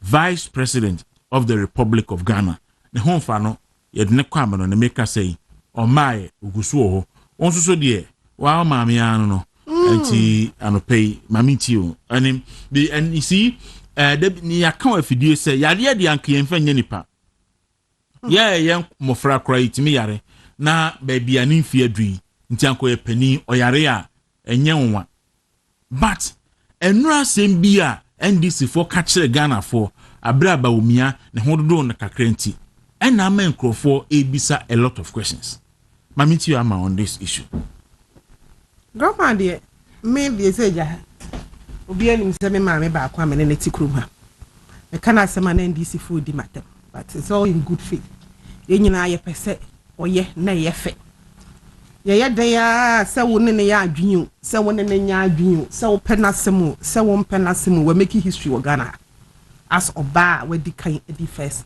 vice president enti ni obeye bia etese ye yasem me makoye obeye adaachi bi baby ogina no minya ya nso megina ho bi no esese ni obeye bia eye me problem esese eye me focus na me busa ho asem enu hunti NDC font me meka nkyere yen se grandma yare ye de ne kwa abrochire din grandma ho tesen Friday na mo beka kire yen se ne ho mfa no enne ye da ben yawada ye kɔ na wotwimie ye nti update bia enti Ewura John Mahama wo vice president her excellency professor Jane Nana Jane Opoku Ajiman na what is saying me a me grandma mo de kwa abrochire na etesen eyeye ne ho to no ya na ne nuro kɔ sen esisi ebusa efisa wo John Mahama wo ne waban mu wo history a ni odi wanim ekoba ya obewuye ni odi wachi uko opposition ani 6 months on nusu wuye enti esisi ebusa question grandma de Brian fa wo esese grandma ko na obafie ahoodin mu ebeto na adwuma so 4 years ne de ginyame grandma be di vice president 4 years no you see ginyame enti NDC foi Ewura John Mahama grandma situation it's been almost a week at the same yanka ni sanwie ne ya hwehwe ne ekoso ya tititi nsanse maame ni tu kwan kwa ye de ne kwa abrochi kwa na ne ma ni bi ne ma bi anka no ho eno no yampa na nyampa na se yampa ne ma no WhatsApp ebia se na emergency a by na se ne baby wo ho because me so obaba ba ko memma mienu mamu nyamu maame ni mu na president Mills ye hu ni esiye and I make an a rumor I might be wrong ya can search you know I didn't know say grandma didn't kwa abrochi NDC for led by Okujeto Ablakwa say a sister politician bia public officer bia obeyare say dey no for time be no mo cancer early 2019 Ewura Bawumia ye sori anopa na letter da ho I no nam say chief of staff the sign yes say Ewura Bawumia yare ama ye de no call abrochi ye de no call London na ọkọ no ne Haji Asamira na koye me kind letter na chief of staff boom krom ha omu bo na ewuto bo no anya sa na ka no ewuto omu bo no omu tin say papa ni wu ye bom pa ye se onwu ye te ye omu frɛ press conference no no Okujeto Ablakwa na frɛ sa press conference they say adenti na say Dr. Bawumia de ne kwa abrochire Krom ha ye huni nyina. Yes. Enti okujeto ablakwa na wo na wo ye minister for foreign affairs. Enti ye wadwuma so be arrangement ama grandma akwa abrochire. Wotimi hwe awurade ani Why pepe. Wo ye nipa boni ni ye hypocrite. Why pepe. Okujeto ablakwa na me ka de twi mu no wate. Mo amobete mo nka nche ne se me yele na mada ku mi so ye nipa boni ni ko hwini. Otrofo ene de edu grandma ne de on do utimi ayi arrangement amana kama na Dr. Baumia de on de onye nipa onye Ghana ni in fact Dr. Baumia ko hwini be ma almost an crab can say or the expensive hotel or the bo mine car e bia grandma ko yo da kiosum very sad ama very sad before Dr. Baumia ba na Felix Ofosu kwa cha Kotna TV 2016 yeah aboyare amana na ado oni sa yare enne 9 years down the line prostate cancer or acute kidney injury and about could be can or yare me sama kala ketwa o Felix when you nche me about 2 years ti afi na 45 now hwe sa amre 8 years ago no wadi ahe 45 minus 8 years no wadi ahe etimi hwe papa panyimu anim boyare e ma no na do na di 81 year onam hoyo me hu acute kidney failure prostate cancer no it's not showing onam 81 years ye nyina ye nipa ye say ahaban fofrote mebo emono ahaban mono te na ye adwan so te na adwan so te enti yare de ya asem bi a yen ka ho asem Professor Mills yare ye ekrum ha so ya na nkrofo se MPP4 ka bi na MPP4 nkan bi san mu NDC fo mu nim sa papa ne yare mu ma ne baba bi gina tamak so etu America. What were you expecting the opposition to say? Mu na ya mo de no mo amo ne ho ban mo na mo de nam na prof anya sei na prof anya sei prof yare sei enatim ye nyina ya gi ye ni so okrum ha enti grandma de ya mpene ma ne nya tim sa ma ya nyi ye ni so ese mo ma ye information. But whilst you are sitting no mo anne mo manage grandma and now Felix utimi trust highlight I went to me afan 20 pages so say ni tibu ebu no fo ni tibua ebu ni fo mani na ewu okuje to ablakwa Felix Ofosu kwache nyankopon na atua moka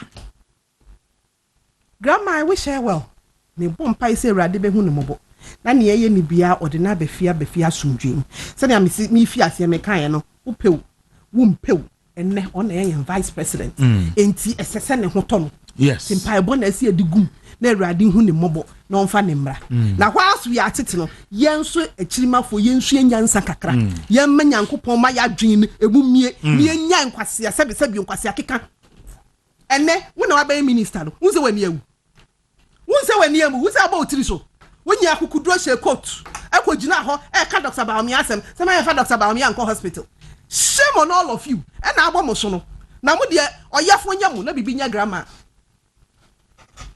I think I may Ayafo enya na bibinya grandma I think I be ratinga Ellen Amadekum anopei ye kan mo se enche ne ye aben pete draw no nti unya ntwa wo de a obetimi atwa *256*4# *256*4# on all network MTN on MTN and then on Telecel na wafa option 2 ye wuntumi radio Movement TV Accra we are na wafa ye odu third option on ma wabo number of tickets opesa otobako 5 Ghana cedis otomi inu 10 otomi ensa 15 sa na odi umumu pin aka ho na fe wonso watimi ediska na enema so akoyie pa ede amount enti yedomase ama minority no omukọ kwawu ekoye retreat ho former vice president and penifo nyina ekobi maybe the mihunu say a great opportunity for them because that is the top echelons of the party. Some betras na omatimi a fashion party na party na timi akona nsense ma ye tete na we akohia we si we kreboni we say ni omatimi nya formidable front a party ne bekom na reforms say kwaso wo famu ansana ya duturu no etimi aba. Do you think say call mo kobe party ne betimi nya a clear view of where they are going? Party ni de this is not the first time my MPP by opposition. Me make kaya ni me de me mani ehuye. Na before cry ni Akufo de, okay. 2009 ye ba opposition. Na me ma ye panyi a. When you who but before Akufo, President Akufo eba be yet president. Na MPP, we've been in opposition for more than 30 years. And to me it is will be cause MPP for yay. Opposition ha ni ye ade yi o. Opposition ha ni sisi ye niema. Enti we enya ade a chance so bro so ehu bi. 2009 de na me kai no. Okay say yeah, co-election 2008 2009 you koshia o trade fair. Okay say ade meaning so ko bi there. 2008 2009 dead man ko bi. Man ko bi personally. Yeah, free trade fair no President Akufo di nisuo. President Akufo at that time, immediate past president or the nisuo in a free trade fair. Aden. Near party for year no. In some party for catch no. But ni na echi. Wajina say yen papa up to today. Meboa. Yes. Say yen yema. Yes. Ya say am mabium. Na mo nka ne ya ho ne oba o mia asem. Ura fi 2008 alanchara mantene na nado. It's here, but at this point in time, Obia betimi aka ne se soka. Me amadia I am. But the difficulty is say, and no the delay NPP victory no. Adequately. Meba, mamenka. Okay. At this point in time, agroni start you. I feel you be here. I feel a reorganization here. Say who will be to former vice president. Now we be ne kakra. No wait ye nsem kakra. Near omo amuso mpese omo ne ba competition na emra ma omo kwan so omo mra no. Na ebi no ma start Ira Kennedy a start me hu ne say agro. Agro say ye ba betena se. Ne ya ba be hye party ni ya hwe ne enti ye di nkukuo. Onu kan Dr. Baomia. Something that is no fault of his. Obi baby o free. Ne fault. Baby I won no too. Ye me yakwa wuni half bono quarter enum quarter. Me fault say be free ho. Say nya me fault. Nti enya Dr. Baomia fault so ye man Bruce ni. Na enya ne fault so ye Christo ni ana oye Muslim. Ira Kennedy no oye Christo ni ana. Okwa asori. Debi minima asori okọ. Ono aka da so nyi Christo. Oso ojinyame di ba onyi. Yanti krom ha no ne asofo nya ntokwa ntokwache ni wo krom ha. Enti eno de se ye the religion e ba mu di a. Ene de na omunyina yie. Omunyina yie. Afa ni ye ba hyehyɛ ne yehu ne enti a ye lose ye. Ono aye ready no person oba. Ono nso so kan sem bi during the elections. Me ama metin akase no so kan obi ye lose ye. Last 2 weeks to elections and yan someone no cover about me ho na NDC for Bob Chere. Enti as at this point party mpanyimfo se nyina yan calm down. Me 100% ba me obi ani. Dr. Baumia si osia ba migrem. Me ya campaign amano. Because I think he said he's the best candidate for the MPP at this time. Me there no. Won't be show me nine. Obi fu for so pekene de Japan asempa. Asembia ni. Mean so nipa ne nine. Freedom of choice. But the fact is our freedom of choice in say we call now call say no. Party mpanyimfo nti na ye nyina ya ye din. Neck meboa. Neck de buy ye say obi an call me that even omo police station kra ye so munyai. Yeah. Na presidential. Anything about me I come before ye nyina ya ye din ye tie instructions from the party ye de buade nipa na ye di nachi no obuade or ye gent wusimu kura we American we frame ya matwa so papa we de mi ntwa so say ye ka bi party see ye nyina ye nto ye boase nti ya to ye boase near the past 2 weeks omo ne na mo keka enye problem mutimi kam asem ba mo kam asem a munyi Dr. Baumia edin frimanum enye sa na party nso so anfre Yebra Kennedy Japan. Ama na friend nkrofo ni to order. Munim ade enchen yen. Articles munim tro enchen yen. Kasa no munim kasa enchen yen. Ye nyina ebeti esi. Na se ye nyina ye tisimu a. Na ye victory na wo ka ho asen. Se ye ti akwa akiri. Enti party mpanyimfo the instructions aba. Nkrofo bi bu so mo tro mo letter. Mo tro adwo asafo letter. Meboa. Yes. Eti Kennedy Japan mo pelota bi ntrom no. No ne nkrofo nyai. Enye sa me ama ba be kasa adwo ai koyo oba nti na mo ye ne sa na. man ma yen kasa ho yeti ha na papa we former MP Eugene Boachi entry let see mu kan ne de ma ngu se mo chwa na letter adwasa fun ko abeka bia mu si hey sister adwo ajai sister adwo ati the baby dwen ne ho enti Kennedy nkrofo no mo ne omo nkasa no mu nyai because mu si ye nyina ye nyai enye sa as I said wa no ntinchen me omo yes ano mo ano ntinchen me amada kwa meti hey ye nyina ye peni ye nyina ye pese san back into power enti ye pese ye ne ye ni ye nyina ye mu ye ho ye nyina ye mu party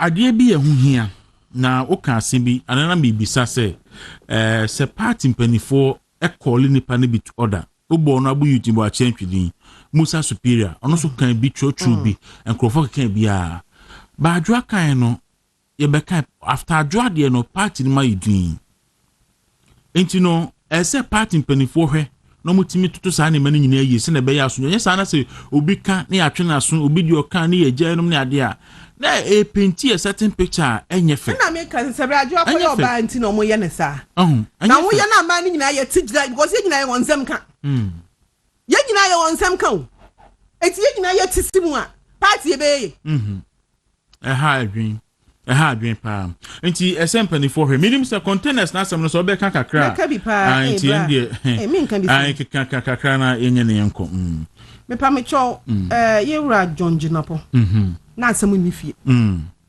na once na ni fie eno okokofa momoni ba fie ena once na tu agusu se cho asem bi e ni fie ECG for American chira yense omo bibia yira ana omeka che so bibia yira debi yeti ha ya handing over o mine na ikoso ina onu kogina parliament epegu na ado dan Kwaku ado anim ase epegu Dr. Baomi anim ase epegu MPP aban etwam anim ase ekogina parliament ka ase na Kwaku ado aban etirimu eden aban no minister no oho ansa no no ba na ehwa Herbert scrapper oho Herbert the last one Herbert tirimu eden na potirimu eden enti omo ahwe awurade anim ama ECG containers 3000 boy o say containers are 1300 naira nya ayira no 3000 in a good pot I clear for 2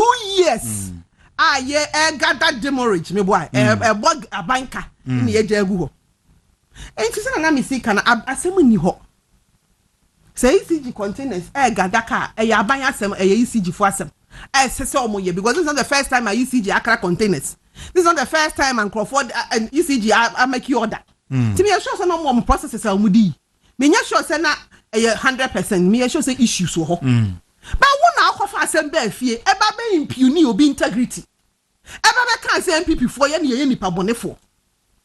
Obaka 3000 of parliament no be also me hey between parliament and Joy FM we do on say afey 2500 wo se wa na unanti ko ye kokan ye wan ka so bi na ka cho so no ade ni na mienu yi eni ni tina esi suko no e ko ye kokan ye between parliament and ECG wo ba na ade ayira 500 ayira yes fine e bia na man kan ni ye e bia I mean say nipa de info wa ye ho ni agitu 2 weeks later no abeka change 1350 enya ntabai etu eko era John Dina posan komo idie ubo a Ghana ni bia sabi o na dwen eda ho no se one wonya adwen o ye didimu no abeka change say India man bia for 40 containers at this time ye say Chinese for ne Ghana ni ba ko mebo a ye no kre adiche ya see who 2 containers bi wo Side Hills ho na microphone melt ECG cables no hey afraid the nras adiche ya ko holiday by ya national security for say some akwaje 700 John Dina po asembe na money ye ka enra na former MD o se ono de all no na container bi anyirai and there's no way a container betimi ayira wo Ghana ha. So the long and short of the story, they say 3 months NDC for maba bemu. Ye John Dina po ida sa wona wafa. Wo na wafa. Wo no nkrofo na my orchestration na mawia. ana mo national security for na aka bom na mawia ana ma ye nhwe hwan ama obi afa ni nyina no na you responsible ti ye de ye agi yan containers yan Ghana for ye agi yan containers wuntini nka nkyere yen se ne ma na yira wa ban dada no mre so it is not possible one now can see ye just for 2 years ye ngintu. So in the past 3 months, no, ECG 4 containers, no, between National Security, Ministry of Energy, and ECG containers, no way. Musa ni pamiyen say 3 entities. Ministry of Energy, led by John Jinapo, ECG, minim new boss, no, whoever is there, and then National Security. When I say our letter, no one Osman Bimeboa. Samu ni pamiyen san nem on crop no containers, no, ewahin. $680 something million entimin tunyira entimo hwehwe maye matise o say attorney general mem bra entimin ye attorney general no ba mu anyeye because ono na ye lawyer for ECG on the digital macro omo no mo aye lawyers for ECG for the past 8 years and no kra me MPP for hey eti attorney general no ba conflict of interest me ye lawyer ni kwanka adwuma ne amfa mame me ye lawyer ni anka say adwuma ne amfa mame enso ye de ama adwudita obribu ahen ene obribu ahen na adwuma o ye ma MPP ya ma ni bi obribu ahen nam ho lawyer ni odi MPP fo asem sa na ayi edugita maklo ene adwumanika yeni wo edugita ma say edugi me madam fo edugi o di ekufo ado atem nyina na oya appointee wona bem wow hey mama ya dio eji John o si eji mremo conflict of interest question say busa no crisis ne law firm are they still the lawyers for ECG yeah ka say omo kuzu ya lawyers enti omo ma yenhu enye sa dia se na misika e grand scheme omo no mo akom ho abom na ade no mo aton no mo achi scanadi ama abraba ya bo aye bi papa ene ye ne MPP yeah some me nya lawyer ni ntimi nko kase me adwuma na ye na nso minimum nkrofo me lawyer for akuku dampa mo de ko ekran kan fa mo ye mfio sa and you see ahwem bi ko behwe na se bi hye ba bibiri as it is now as a Ghanaian me tua tax 686 agenda 111 hospitals go yetimi ya yanka e bia specialist hospital ni mu ba ko etimi hwe grama agenda 111 hospitals ye wia kasa specialist hospitals na ewomu na ye si no ka ba ko hwe grama nye se onama bruchiri enti muntimi ma 680 something million dollars ayira musi ye here just 300 million dollars ni yetimi awie 110 hospitals ayira sen esa mo pesika ne ba ne de ko wi agenda 111 no na grama na yare ochina bia na yewo na wo de wanya sika de ubekwa bruchiri sa hospitals no wo ha betimi akọ intermediate say sika ne de bra se ECG sika we ye bejamu alfa omo pesi jonji na pompe sika ne mra containers omo pemra omo pemra bra omo pemra ade no acha dia obi enko akire mo ama cheche ni nyina mo fa sika ne mra consolidated fund ni entum $680 million ama un say Ghana for ehun pa say etimi ka say excavator na yesi ayira abobo ya na ayira na ene ye de du container 40 feet ampato ama 40 feet container ka say be yesen se be dem hanyina se for kwa the sidan and ye the for the sidan and na omode ye we kwa the store moto mu yema kese san no makoma ko 1300 omei ebe chance na omana yeye se boy koso aboy ebra se dia ebe che pants no omana yeye anadwuma na sama kire yen ebe chance enra mi hun baby si ese on se plane na ebe si kotuka no na plane tire pie dina omo koye poncha plane organizing in 5 days e mo di tuko ai kokompe any aboso kan e koye plane tire no es na plane na mu za time you know apai e no mo de me say if no crap pass obi akasa asem no dia na nipa na se e ko hwe na adwum ti 5 days in terms am bi aram aboso kan na se kokompe e na no mo ye poncha no dia kwa akose very sad Maya, yeah, build it for yourself. I say NDC ba power de bia near strange stories. If you watch it, me can say yeah na nado na ban everything was okay. You na ete ha ye kan CG ase. Yeah. Enti ne ma bebre ko so a ye mu bebre ne ye nye ho. But at least if you watch here you na nado ban man ti cocaine nsem. Man ti say cocaine ho. Mo de 3 months ni ye te ha na mo be ka kire ye say ye say ma hu cocaine ni gold. Okay, ni sika. Yeah. Extra container. I'm say to a 20-feet container mako 14. Na container no 2 ayira. So national security airpe. Almost aka 12. And then the woman 12 na woman almost say a gold bars any dollars. and a cooking. And okay. The same week mu near see actually No, the following week. And that's on the 4th of March. Track Cape Coast Takrade. Echo. Uncle Fork cancer MPB and yes, for mine DCPC. Yeah. And also anti one. And $150 million street value. 120 slabs of cocaine. 3 days ago, you see as Chibia and only a day bank. $350 million worth of cocaine. It's more than mobile power and 3 months in ye. Cocaine, actually cocaine. Nanado mresu 8 years. Na mo ti say actually cocaine. Actually kwapa. Eni na mu ba ko bia betwam. Mo dia bo so be miensa o. Ye nya 3 holes, 3. Na o we fi say. 1 month. We fi say this breast no ba besia na ye la metepe. Edi cocaine 12 kilos. 12 kilos no dey more 5 kilos no me fa ne say mi ne fa. Eno ba besia gu ne ho. No nam ayi v Ghana abroche ne. I know the koko do heat report na ye che no. Eji aman for asen aba. Ya hear Ghana be cocaine coast. And Reverend Kwaku you. And this is the president Buafu abetro on the pages. Now your man says only ministers. Only ministers responsible for this. Now say ya pass as my Reverend you can. Now the national security the minister of defense and interior on what in more. Why must it take the opposition to tell you this? Ya catch them. Whilst we are at it in Ghana for mammy for my starting to Tom on Madi. Na September nkwala na iko school. So me catch them. One petre obi a buy first year. Who person call top tier in secondary school. St. Rose's no money big girls no Wesley girls by 50,000 to because you bet ya. Grandma ne say, since say top school near the to hama esika forma. Wa we dey be call na enye so number 1 so up 30,000 20,000. Say we ni bia ontoma na start ton. We go the kakra bia asumade bia wa to start ton. If it says September kwan wasa. Yes, I will back or bet nephew. Me, I'm a deck who buy me because Miss May savings, when so me man I ready. I try next year Mukubi.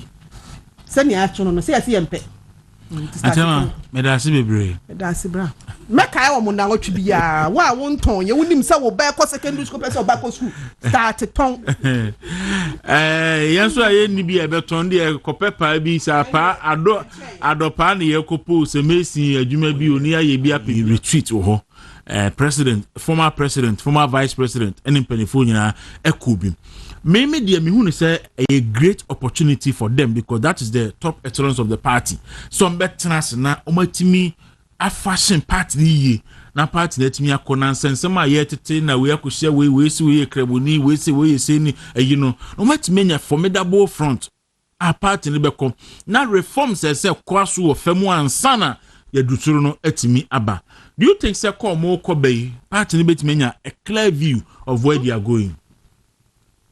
Party in India. This is not the first time my MPP by opposition. Me make kaya near media me many in na before cry near Kufodi. Okay. 2009 about opposition. And na me my penya. When you but before Kuford, President Kuford, Baba being yet president. The MPP, we've been in opposition for more than 30 years. And the meetings will be because the MPP for yay. Opposition, honey, you. Opposition, honey, CC, and Yama. It's way and ya dear chance of Bruce who be 2009, dear, now me make Kaino. Okay. Yeah, co-election 208, 2009, you could see our trade fair. Okay, sir, the minister could be there. 208, 209. Dead man could be on this issue. Grandma, dear, maybe say, yeah, Obi and Mr. Mammy back one minute to Kruma.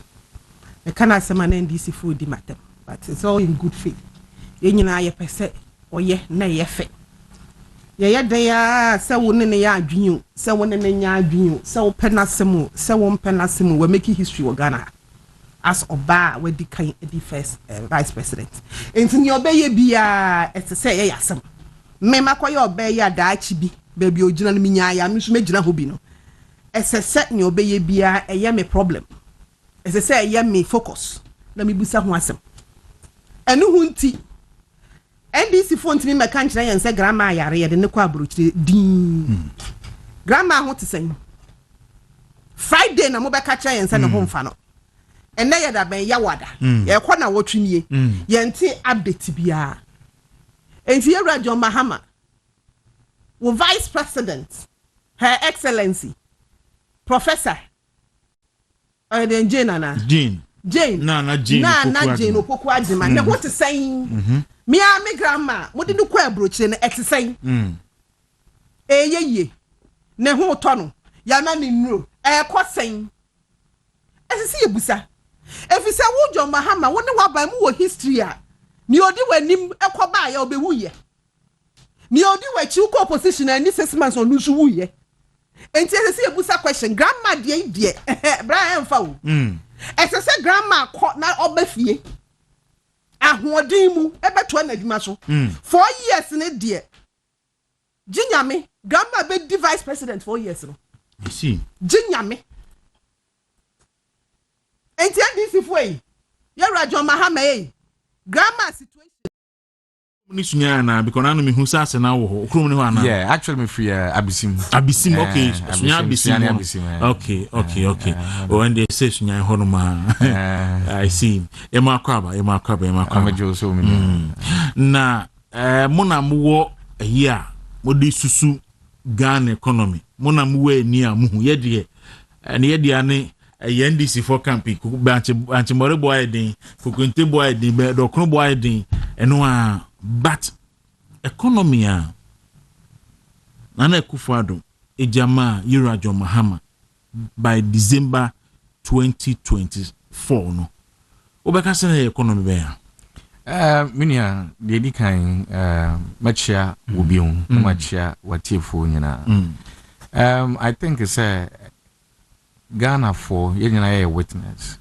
Just recently, Ghana Statistical Service, mono independent institution of Ghana, share Ghana data on some. Release report. And based on report, you say some of the indicators are the same for the call Arisabia, Oko Hospital, na say Dr. Pesoshe, Umpuma. Oba checking you maybe one oba checking to say blood pressure sign a tear or to me check your sugar or bit to my catch or say blood test not based on that no doctor net to my catch or say ohunye and answer ohunye so ohunso nya or bit to my catch or say maybe based on the test what diabetes and what high blood pressure inti kofa edru say ni say na beboa wama ohun de at all.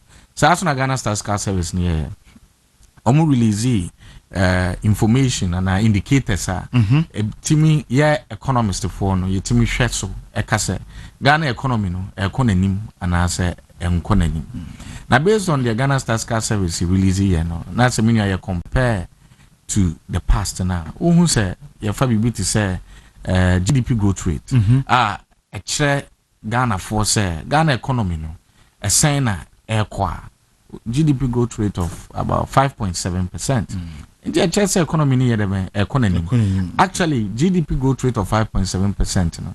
A BT 2024 budget forecast of that GDP growth rate. Okay. So Bakaya 2016 kra yeba NDC every swama MPP about 2017. Now GDP growth rate about 3.4 somewhere 3.4%. And who share the difference now who say GDP ni grow 5.7% there. Now who say economy no yet debe ejina na so okay. Say you share bibi to say gross international reserves. Gross international reserves na chere esika aban ewo honoma eda foreign accounts. Say atoren chairman as BBC ebetimi so ayusu ede akushin Ghana for. Gross international reserves na so hwemu no so ayedebe increase to over $8 billion. So we share your trade as well. Ghana so recorded a trade surplus. The same industry growth, agricultural growth, even information and communication and digitalization. Say even at the micro level, no, we share agriculture. Say agriculture na expand the Ghana na. A bit me in future aboa ama food prices above for na. It me ama a create employment na. Nina we share who say Ghana ekon nenimu pa. Enti we share economy nanado yewura former president ejama NDC abana who say economy ejina na so na mene won so nim say na dum so ne so no na ejai na lights were on say wo sha ye ba ye ambulance ye beto no wo Ghana ha na for 276 constituencies no ambulance wo Ghana ye just 50 to 55 ambulance na e bi kran functional but say no every constituency bi abeko bia no na wo hu say ambulance e wo honom one constituency one ambulance wo share zipline drone delivery Yura, His Excellency the former Vice President Dr. Mahmoud Bawumia so de baya eboama yenuanom ne papanom ne maame no a omo rural areas far from hospitals na se yare bi bom na so mu hia critical medication and so mu hia moja kra urgently before no previously no obi ono ma na moja ohian ntinu ayi de we film even so obekaya your former vice president ka say na ne papa kra hian moja but omo nya moja ne ntem ba na ne papa ayi de be film into we zipline drone delivery no say eboaye ema mortality rate wo rural areas say zipline no wo honom no ye de be eba ekofom ama say so we hia critical medication so maame enyem ana so unua ba anyem kra na say ohia edrobi urgently zipline no within minutes no na adro na yedebe aba na teachers and training allowance yetua nursing training allowance yetua inti meka say robust economy na yewura your former president and vice president Jai. Of course there were still certain challenges na yede policies eto akwan mu a eno so nanka ekwa resolve all these challenges. Sena economy no yi sadia. Then the issue about omemwaide no nefi hin. Minya the issue about omemwaide so be kaya say yeba power 2017 MPP abamba power 2017 na icon between 2017 to 2019 share so be kaya na sa ememwaide na nhede ni ho inflation rate na yeba 15.4%. Sa inflation rate no bar down to single digit. I think 7.6, 7.9% in September 2019. So we share GDP growth rate. GDP growth rate was almost double there. MPP are buying ever 2 years. So we far in America's gross international reserves almost be a free senior high school. So now ba ama Ghana for so high. But later on, COVID this year, no, I know say in Kofu say. Na you blame me COVID for everything. But Minya, so I will take time to explain it. Okay. So offer BB to say inflation. Inflation can be caused by the demand factor. So demand factor ne purchase say who produce 1,000 bottles of water every time. Na say nipa 1,000 every ton every time. Now they say nipa 1,000, I increase it called nipa 2,000 and nipa 3,000. That means they say the demand near the bank a cost for that still little amount of goods now or supply. No, naturally prices where the bank a cost. Again on the supply side, you see examples of bottles of water here in American one some year. It's 1,000 bottles of water and now supplying every time for 1,000 people. Now they say BBC. Either say yamfani say unya nsuo ana either say unya nkrofo mo be ye sa plastic bottles in here now odi nsuo ni gumu no na say sa 1,000 na we supply every month no eso take 500 and so to call 200 you know there be nebesi prices so I want to prices be cost ana transporter nka we use what they supply water no so transportation cost so e cost that means will cost of production so be cost into this or then also increase your prices now se ubekaya mean covid happen post covid in the buy bibi to say freight charges inti Ghana has say no most of nyoma you consuming what Ghana has say imported computers I use what has say almost enko no kra emu esichire tomato scree tomatoes sansie fini de imported and a back room has say enunti na yura Nanado Dan Kwaku and your former vice president Kase on the planting for food and jobs and one constituency one district one factory yeah. The idea here say you reduce your importation your imports so now your team are producing your domestically in this year say nyoma we nyina obobo ni din ni nyina no yeah importing crack to be $100 for crack to be intimina say freight charges ship na e dey san nyoma we nyina na beba no say ship no prices a cost which post covid no freight charges increased by over 200%.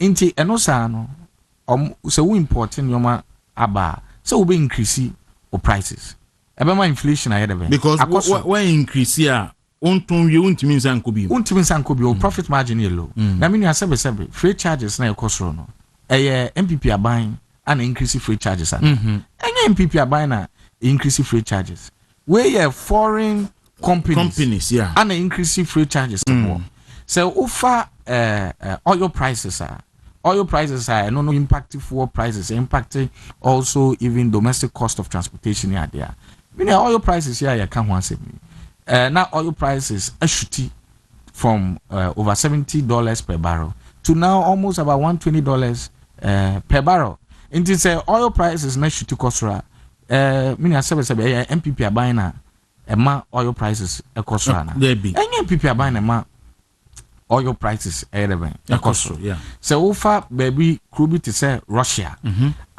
say uko uhwe omu data omu exporter omu ye one of the major exporters of fertilizer na say omu ne Ukraine ekotokwa na say enunti no ebe kate omu supply of fertilizer okay. To say the example am the mawe ebema prices of fertilizer cost na cost e cost ye maame no mu ne ye nua no mu ne ye papa no mu a sebe omo ye inkuadwuma no sebe ma omo so hia fertilizer be ma omo boa akosoro ma food prices akosoro enti me no ntina na MPP aban kase because of these external factors no COVID-19 Russia-Ukraine war no eno na ama nyoma mu ayedeben ayedena ama inflation at that time no na ekosoro ekoya it could do over 50%. Yeah.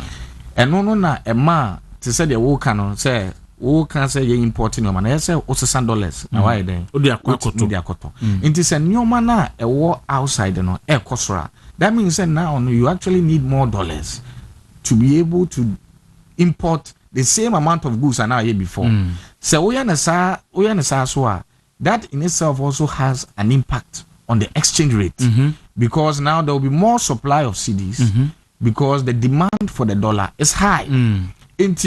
Inflation will be affected, your exchange rate will be affected. And so there was a lockdown globally, even Ghana, so there was a lockdown. Economic activity so it slowed down. 2020 now GDP growth rate was somewhere around 0.5%.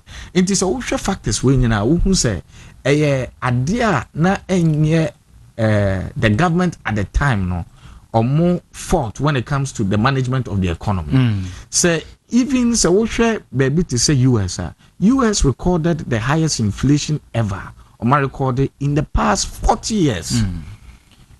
The whole US, the world's most powerful economy. Experiencing inflation or munya experiencing be that in their 40-year history. So we call United Kingdom almost in their 40 to 41 years history no inflation omo recorded post covid no na omo hu bi da ukọ Germany in the past over 70 years in their history no inflation omo recorded no na omo recorded bida. So you could see say it is a situation na enye Ghana pe but situation is see US is see Germany is see United Kingdom is see wiase amansan ha nyina enu ntina ema na nioma bo ekosoro na ama say no Ghana for deben which rightfully so no no mo complain at the time say economy no ayedin now so many many unim say we are government na say problem we say ebeto akwan mu because Ghanaians have confidence in you o mato aba ma wo say fa nhwehwe ebeto hono ma ebeboa amanioma yeye MPP government did not complain. They just explained to Ghanaians what the issue was. And omo take decision say omo the policies better to akwan mu a ebeboa ama Ghana for ehwan hihan mo.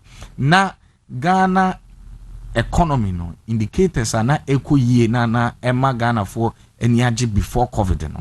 Ye betimi so make sure say economy ni betimi akọ sede na etie no. Okay. Anything as I say no so obehwa inflation rate reduce to 22.4%. So obehwa at say the American GDP growth rate 5.7% higher than even 2016 time na external crisis be na foreign global challenge be anya de ben any honom no the same way so obehwa debt to GDP ratio no and also reduce about 61.8%. So mo rebase economy no 61.8% no it me drop it down drastically. Okay. The MPP government did not relent in their efforts. So much they happen no. And the policies to akwan mu a say no ye hu sa economic recovery na. Okay. Yeja ama NDC for so so nya de ben and build on. All right. Doc, wo camera ni nti o de ya no position hu yi senate for ehwe ni mi. Ebusu say afida no afidi ato ase ya wuntumi radio 95.9 ni movement television na wo hwe movement in the morning jumedini medini Kwaku Dawuro ne Dr. Nyame Befi na edi enkomo economist or science so lecturer ewo Gimpa anope ye ninu edi nkoma hwe senior Ghana economy no etie kan se aben pete promo no so ekosom wo star 256*4 hash on your phone off option 2 wuntumi radio movement TV Accra na fe odi we follow prompt no a select number of ticket apese utwa ene umumu pin na unso atimi edi nkunum. Doc, at what point in time and now your political party now or power na wo opepa ene adwenpa so bebu man na so betimi atoa so bu man nso a so we need political power so wetimi atoa so bu man no.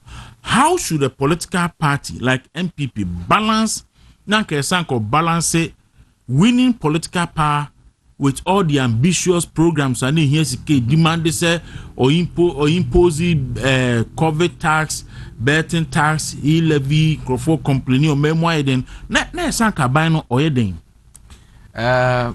Me so be kaya and I say so be me use one example. I said your father.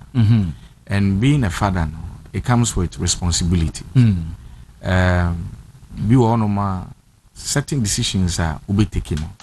Any decisions are maybe umbano, deben, umani be deben, umbeje home. But as a father, no, these are decisions I say we deben. We take care when him say that decision in the mid to long term, ebe deben, ebe boa umbano. I think say maybe for MPP party, no, or as a government, no, maybe what we should have done better was communication. Say you be explaining actually. Yenuanom and papanom ne mamenom say these are the issues and are the reasons why they say you baby I want you take you over no na yetimi all these projects and economy ni konanim and I experience challenges biano but post 2022 no so no these are reasons here me mai na momma yemre kakra. I think say no what side no we could have done a bit better. But many as obesha and America say data na Ghana Stats Service releasing this year no ana omo release no MPP aban ebreso omo release no NDC breso for me no it shows say decisions bold decisions na MPP aban take here decisions as I say yehu so mfaso because at the time na me explain it no na say you take certain critical and bold decisions and no decisions na you take here na say ama yehu gains yehu no the economy but so kaya last year during the elections Yura Alhaji Dr. Mahmoud Bawumia, former vice president, can say some of these taxes are not Ghana for complaining about. And ama Ghana for so complaining some cost of living and cost of maybe to say e-levy any betting tax. Yura Kra promises say Nyame adum na say Oba nka obedi president ana say no ana nkobenya sa constitutional powers any yina oba anka 11 any yina be de be obi ye fi ho na ama Ghana for ho an de be omo ho atom enti I think say as a political party yes because of political power sometimes you may be asked to take certain decisions politically it will come with a cost now so we share the economy in general I think for the sake of the future of the economy and for Ghanaians as a whole, a very good is omo behwe na omo take a decision abuama economy na edebe economy. The issue here is we take painful but necessary decisions now. Na lose political power. There is another party here Oba ultimately build it on now economy ya working NPP ejama NDC 5.7 Oba any projection is be grow economy by 4%. That's automatically or the work wechi by 1.7% crowd dance crowd will be shared manase sank projected the co anymore. It's not an indication say in ya nyina or babe messing up. Meaning the work can cry. Actually, one of the unfortunate situations, as I say, say your finance minister, Dr. Kisla Tufos, Ebekako presented budget. Now, budget, according to them, mo say, mo pese, mo be reset the economy to progress. Mo be reset the economy to an expansion of the economy. Mo say, mo pese, mu cut down expenditure mo se mo pese mu create jobs ema Ghana mbabunu no na wa present budget na budget na wa present no first of all they said your kind GDP growth rate who inherit you are actually resetting that GDP growth rate to a lower or a slower GDP growth rate now that means only Ghana for anya de ben one can no crunch Ghana for o say economy now we inheriting criminally mismanaged economy. Na sa economy now we inheriting na light de ben isiso. Na obaya me te kra say enra kra no mo ha say omudum light. Na obaya say the dumso na de ben aba.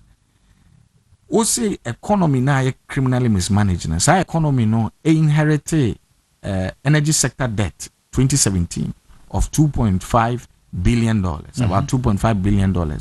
World Bank at the time, a year research, a year forecast can say MPP are buying a cast or more year the NDC are buying by year 2013 to 2016. By end of 2023, the energy sector debt will be around $12.5 billion. But you see, the energy sector debt is nowhere near that $12.5 billion. Mostly economy na and I say government na mukache Ghana for say omunyi omunfia kunyane. Mostly that government is over bloated. Inti mumoba moba nyoma ye inti ubeti ministers is about 60. But what two ministers is about 60 we no. Ana wasa ko recruiting crowd for the omako share office of the president. As you say, we know what can say, we share compensations and salaries. Na yera former president Nana Danko Akufo at the time. Now utia about 326 million Ghana cedis for salaries and compensation. And on a year over bloated government. Yeah. Now, buyer in your 2025 budget, no, we increase here, no, not to 500 million Ghana cedis, so not to 600 million Ghana cedis, not to 700 million Ghana cedis, not to even 1 billion Ghana cedis. We're increasing it to almost 2.7 billion Ghana cedis. That's almost up to about 3 billion Ghana cedis. And no, na a year government, I would say a year lean government, you know. How is that possible? So we share the entire budget to Krana. You will see, say, expenditure is increasing by at least 14%. So a government now also over bloated, you know. You are actually trying to build a government that is bigger than government now will say over bloated. In that case, you know, what kind of economy are we building? Economy being our resetting. Into me, I'm not surprised they say more in their 2025 budget, you know, they are actually expecting say will be raising more revenues than last year. MPP are buying time now. But at the same time, no, they are predicting a slower growth. They are predicting say more import cover and less than the more inherited here. No? And at the same time, no, they are struggling to keep the lights on. And in this case, instead they can true. Say MPP are buying at the risk with or the pain with Ghana for also support MPP are buying. Emma or more timi keep the economy back on track. Debt to GDP ever form. GDP rate, agricultural rate, industry rate, service sector no economy. Now, Omama NDC for Akunya ne say almost build on it. Now sebe or more reverse gains na and she anima debt to GDP ratio no better than ebesan be economy. Musi mu be yi levy free ho, mo yi betting tax free ho, mo yi emissions levy free ho no. They said American for me these things removals and abolishment, you know, excellent. Okay. Yeah, former Vice President Dr. Mahmoud Bawumia so can say about be here for. But say what kind MPP manifesto now? Ube who say yeah can say ye free honum no. There were certain policies be a deba beto to akwan mu a nkebe boa ama economy na konenim. Na ya broaden tax base no. Na ehia say ye sending new taxes be ebeba. So back at 2017 ya abolish about 17 taxes. But who buy also be 11 free honum. I will say where you betting tax a few and no cry first and no cry and da minority ne buy be kasa and so musan fetch say betting tax and kasa mu year free honum no. Emissions levy away year free honum no. Na no what's an fetch the new taxes are the ben e dia be shame. Na no o de I say o de unsa nifa e ka Ghana for so me the taxes we free ho. Now behind the scenes back door no. What do unsa benkum no esa the new taxes e ba. I think say no person will bring crop for this because COVID levy is so intimi any. It when you know let's so cover emission levy no zero rated no e should the be camouflage exactly. Where you taxes be. Yeah. Meanwhile COVID levy no how soon when you ska kese pa about 6.5 billion. Na me nya no nko ankra special import levy. Na e was sunset clause senka 2025 yi ebetwam yi o say why extend the special import levy no sunset clause no to 2028. That means why imposing new taxes for 2026, why imposing new taxes for 2027, why imposing new taxes for 2028. Special import levy nka ifri honoma ebema Ghana for ho ahehan omo because it covers certain agricultural inputs any ade so offer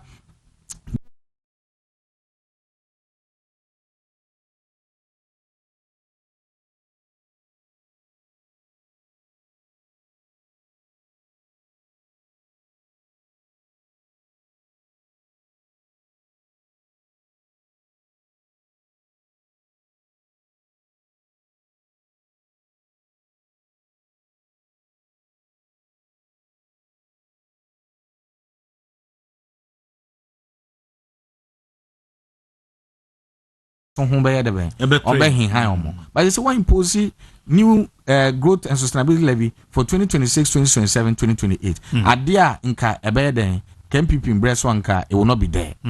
Not only that, now the growth and sustainability levy specifically for just the mining sector now, also will increase and not from 1% to 3%. That is about 200% increase. Meaning I mean also nim say because of competition within our sub-region. Say mining companies if one no say omo person mo relocate to other countries. So mo relocate to other countries ye nuanom ne papa no mo ye adwuma wo mining companies we they will lose their jobs.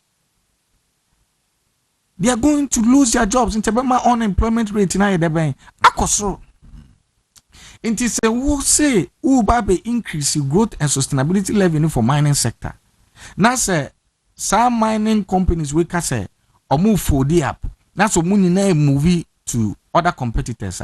What would actually happen? That means they say almost where they lose your jobs. That means contribution of the mining sector to the growth of our economy. A better form into nebema economy na yedeben in grow kese. So what is the finance minister talking about? But now me crime here say country I hear say bit me raise tax to GDP ako 18% no. And ye taxes ni be free hono.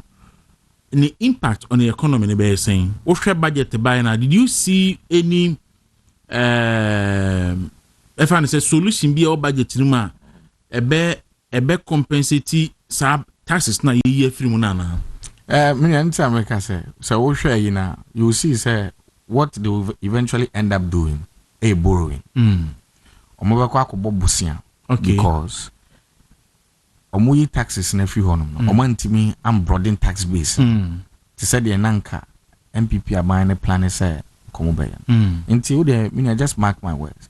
So I'm not surprised the class since January Omoka say they've borrowed over 70 billion Ghana cedis already. Are we cleared to go to the international market to borrow? No. You're space now. Now, no. So, America says a debt to GDP ratio back for manka. Yeah, build on the fundamentals. I'm fundamentals and yes solid. Okay. Now, the NDC are buying with this budget in here. First of all, they say no, they are going to keep borrowing. Into a foreign investors no confidence or more budget in low. More confidence or budget in very low. Okay. Because who say most of the things are they are going to end up borrowing with no clear plan on how they are going to pay back. Now say maybe an investor. Now say now say there's no clear path on how you pay back. Some first can amount. Yeah. And I say this kind of amount crana make actual say it's higher rate, higher interest rate. And only one. Secondly, ultra budget anymore. IMF for cram ba Ghana say afina nanko mo ba Ghana so mo ba be your review. I shall say Ghana for tima meet or more targets under the IMF program or not. Who finance minister when you IMF in. Then you actually take wrong figures. Then you use that data to calculate maybe to say fiscal deficit, to say primary balance. Then you boldly proclaim to the whole world, they say, Ghana Kwaku missing IMF targets.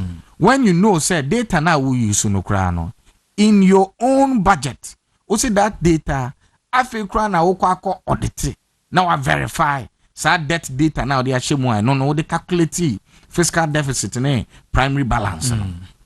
But what is the intention for doing that? That's politics no more.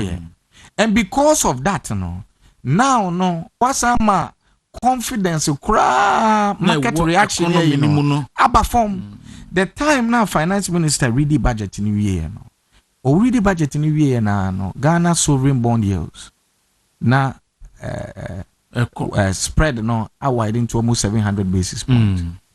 That means they say no international market now no see person call bosiana they will demand a higher premium. I see. Enti say first no me yamfa say William they can't say. Say yamfa say 2% interest near be busa will say betua. They say no we busa by 4%, 5% because one kasano why erode the confidence investors no that's exactly the same problem a United Kingdom will face. They also Labour government never power no Bloomberg they also played politics with the economy. Omure fi say na yama wakonya nse be lead no say no unye opposition party view and as a party na manage. You are managing an entire country. You are managing an entire economy. Enti so who could play politics na se who spooky investors we are oye densa kase wo ko hono makwa akoye debe akobobosia. Okay, in that same budget no say who pese wo bobosia of about $1.3 billion if you World Bank na for now who catch almost say one message target na enye no kre no almost first kama wana. Now that means already you are already going to have a shortfall when it comes to your revenue. And they say then now okwakoye afi no kobobosia afi no be hu say omo be bobosia no omo bresu afi aban bi beba in the next 4 years no high interest rate said the bribi na do buy obeye exactly debt reprofiling and no kwana na meba ho no na afi no aban bi beba the next 4 years next age na yamfa say maybe external issue bi ebesi na revenues tax revenues beba form na business activities be cut down near na say no mo kasa omo kwa domestic debt exchange program na mo kasa omo fault.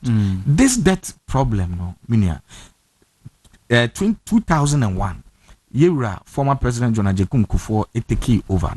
Now the debt stock in dollar terms somewhere about $7.1 billion. Free to 2008 now the stock about $8 billion. Of course with Hipikini a union. $8 billion if NDC for take over 2009 or move free so January 2017 they had added $21.2 billion to the debt stock. $21.2 billion between 2009 and 2016. $21.2 billion. Say many workers say you fire current debt stock thanks to Ghana for also a support even though na ye painful near year DDP near they say no the current debt stock is somewhere around $49.3 billion. That means so we share the actual contribution of debt under NPP government is lower than the NDC for the in their first 8 years from 2009 to 2016. Inti problem I face na say no edu baby na yes called domestic debt exchange program. NDC also played a very significant role in that. No, we are not training who for me, I'm not here to come and do MPP say NDC say. I was expecting say Ghana for Aya Daroma, ye de MPP for the policies for to acquire more debt to GDP ratio na form no. Ye reduce expenditure no. Inka ye be build it on that from 2025. But it looks like that's not what they want to do. Instead of building on it, they are reversing the gains and they may end up even borrowing more. Now what I can at 2 years. Now say Obi Subano be reprofiling to say the MPP by reprofiling in 2017. Omuti omo kana da ho no e reduce even interest payments on the omoko euro bond called borrowing. Then you turn back around and then you blame that government. Dr. Nyame Befi kakrakra me ma mani so ya me hu se yebre no esa me be me wa hyenkom about the economy by close of this year and by the close of 2028 what you see the NDC destination you see NDC packing our economy before the next election. Obi send a message Lambrikin Rashid say US for the 10% tariff increment at the 2 years so or per se and no what the implication on Ghana's economy. And me basi ana why Cresani mami na mami na fe me ne odi ene nkomo na bewie. Abusua aka semaka krabni e be konti se wonya enye wo draw ne ya ye ntem na yenkom. So star 256*4# on MTN and Telecel na wafa option 2 Wuntumi Radio Movement TV Accra na fe udu third option na wa select number of ticket apese otwa ba ko 5 Ghana cedis and the umumo pin na wawie.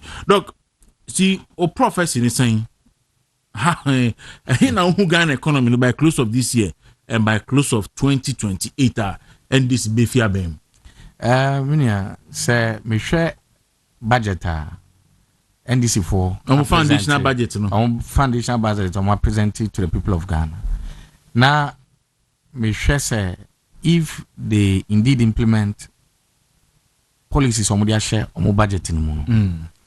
Now say interest rates, treasury bill rates in a year artificially on they bafom. Adia minunim say monetary policy rate in a cost run. If they keep doing that, I foresee say CD no a bit depreciate further. Okay. Now inflation so bad a bit cost run. Inflation as I say, you who say war on a downward trend and a form. No. Inflation will go back up. Now CD no so a depreciate and increase the cost of living. And the reason why I'm saying this is because there is no proper coordination between monetary and fiscal policy. Because artificially, no more the treasury bill rates ever form. Yes, Anna, the banks and the say, omunim say, omukoto treasury bills is here. In real terms, you know, they will be having negative interest. They will be having negative interest rates. Because inflation is about 23.4%. And a TB rate. And a table rate, yeah, about I think 15 to 17%. That means in real terms, you know, they are losing money. Yeah. So ASANA, what they will do near say they will stop buying the T-bills, as we are seeing now with the under subscription, and they will start buying dollars to save their omusikan. And of course, if they start buying dollars, so BR start to say moving the investment to dollar. Then the CD also depreciate.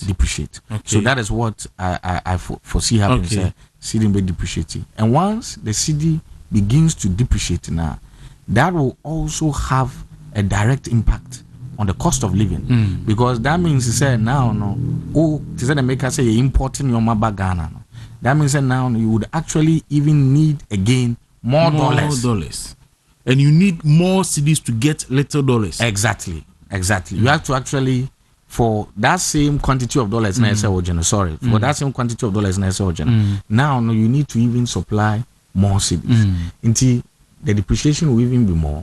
And then the cost of nyoma will import yaba so we have, and also ebe hardware. To be who's ebe nyoma boswa ebe akoso. So this is how I see said the cost of living will go up. The inflation rate will begin to go up, and then the exchange rate too will depreciate. Now, on the question of 10%, US 10% tariffs, you see, it's a government with the impose tariffs. What will happen here, sir, is either you need to find alternative countries and other options to export your goods. In that case, goods now you supply to US. I say quickly, either say, a buying by finding other countries or mobile exporting those goods to. And yes, Anna, so when ya any alternative marketer over supply goods in acquire, that will affect your domestic production. Because ebema say export now will expensive. Say export na so expensive or more US now or more talk or more imported items na free Ghana ebano. Or more demand for those goods in the form because it will be expensive. Then that will affect your production because you need to cut down on production, which could also potentially have an impact on jobs here domestically. In the essay, CC and Manimuyano are buying finding alternative market, and now they need to start negotiating with the US to find out how either set tariffs in the Beba form and also mobile tariffs in the crowd complete. In Musanya Yankwa, Baoha, Yehoya Trump and Hikakra. Be say a vice president in Simbio can now no bino, Nanu ya no say Ghana be taking action against the American, it's not be funny, no. Can who be 10% here too. So do you see anything like that? And also what can see MP alternative, no? Knowing your relation with America, do you think say we have alternative? Frankly, bit mini America jais our business in other places. Oh, meaning I would say, sir, we should just weigh the cost and benefit, and we can always find alternatives while also leveraging on the diplomatic channels to discuss with the US so that tariffs no more they are 2 years no we will reduce that tariff and as we will that tariff in a few now on that using the diplomatic channels and so no at that time no yeah feel now Ghana for government officials never be akese makase almost be almost be impose tariffs on US the end the OS there at the end of it all no yeah na yebebre and even with this 10% no implication be saying 10% implication America say goods na your supply ko US say US for no now e be expensive for honor so mo cut down on demand na say am fine other baby e dey be kwa that means yeah production e be form and that could potentially have impact on jobs until we just need to sit down and do a thorough analysis and then we can be certain on the impact of your top product export to America. Oh, I know, sir. You say soya beans, say you export to America. I know, sir. Oil, so you export to be so they call export to be the America, and there are other goods as well. Trump they supply to America. The tariffs air to Tunkro for what is it? I say Donald Trump will say, "Ono be deep." American president, who say a lot of countries have been unfair to US when it comes to tariffs. So these countries have been imposing tariffs on American goods, whilst Omono they had not been doing that. So mainly he's seeing that as a negotiation. He said, "With the tariffs in it, then you will actually come to the table for us to sit down and negotiate." And in America said, "This is the time for us to." Really have a discussion with America on how we can potentially remove that and that's what I'm expecting our foreign minister to be doing rather than engaging in that propaganda and misinformation.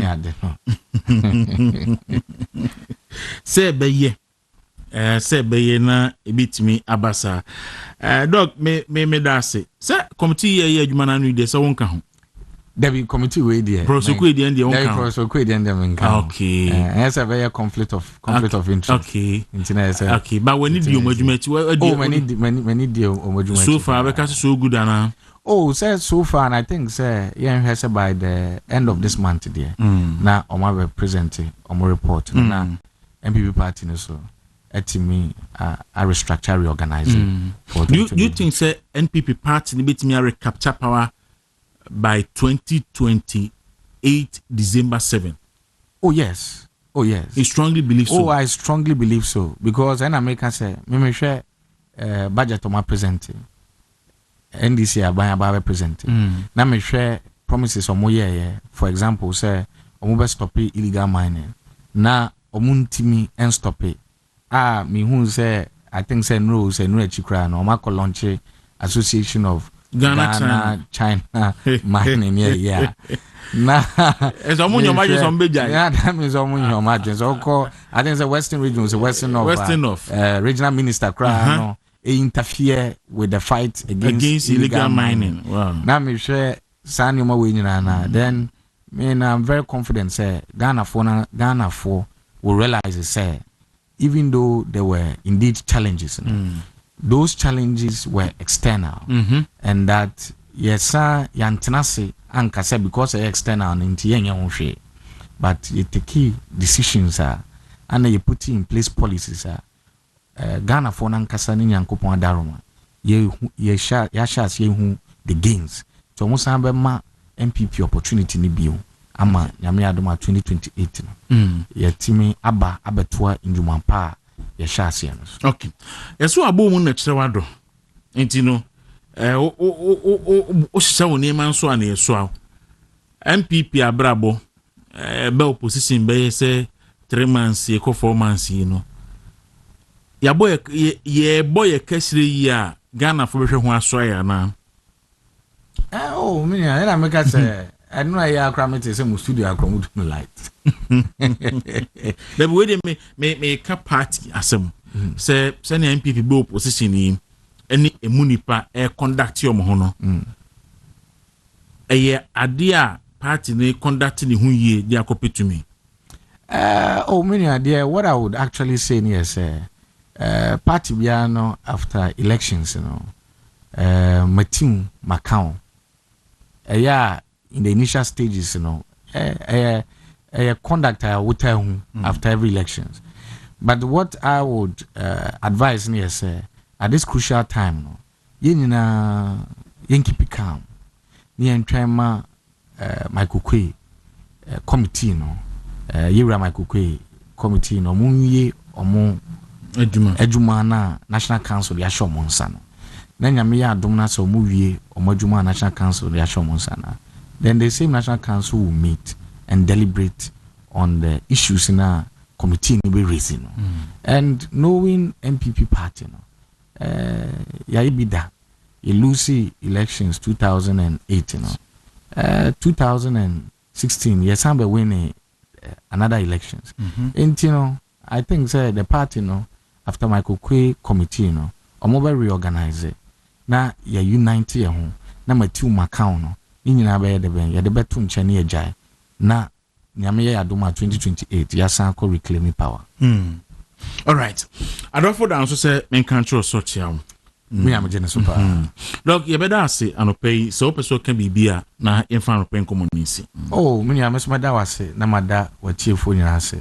Na I will also humbly plead say your finance minister ebitie feedback any objective criticism of free CSOs and academics in obi ahono no ma etimi implement ama Ghana economy because se Ghana economy ma yin na ne dey be benefit. All right, here that's it. Absanti Dr.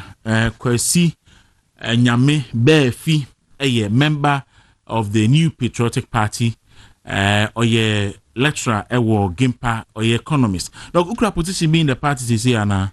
Yeah, so currently I'm also the National Deputy Director for Research. National Deputy Director for Research for our party headquarters. Yes, yeah. Okay, and the Muwe Jumayu. Muwe Jumaye Muwe Jumaye. Because you say okay committee ni ye Jumade, but Muwe Jumaye. Anna. Only a elections and research. Yeah, no, so this time, more divide from research. So a year, so the headquarters. Evans Nimakuye elections, and I'm research. Okay, that's fine. It's a Juma. But Edumano is here.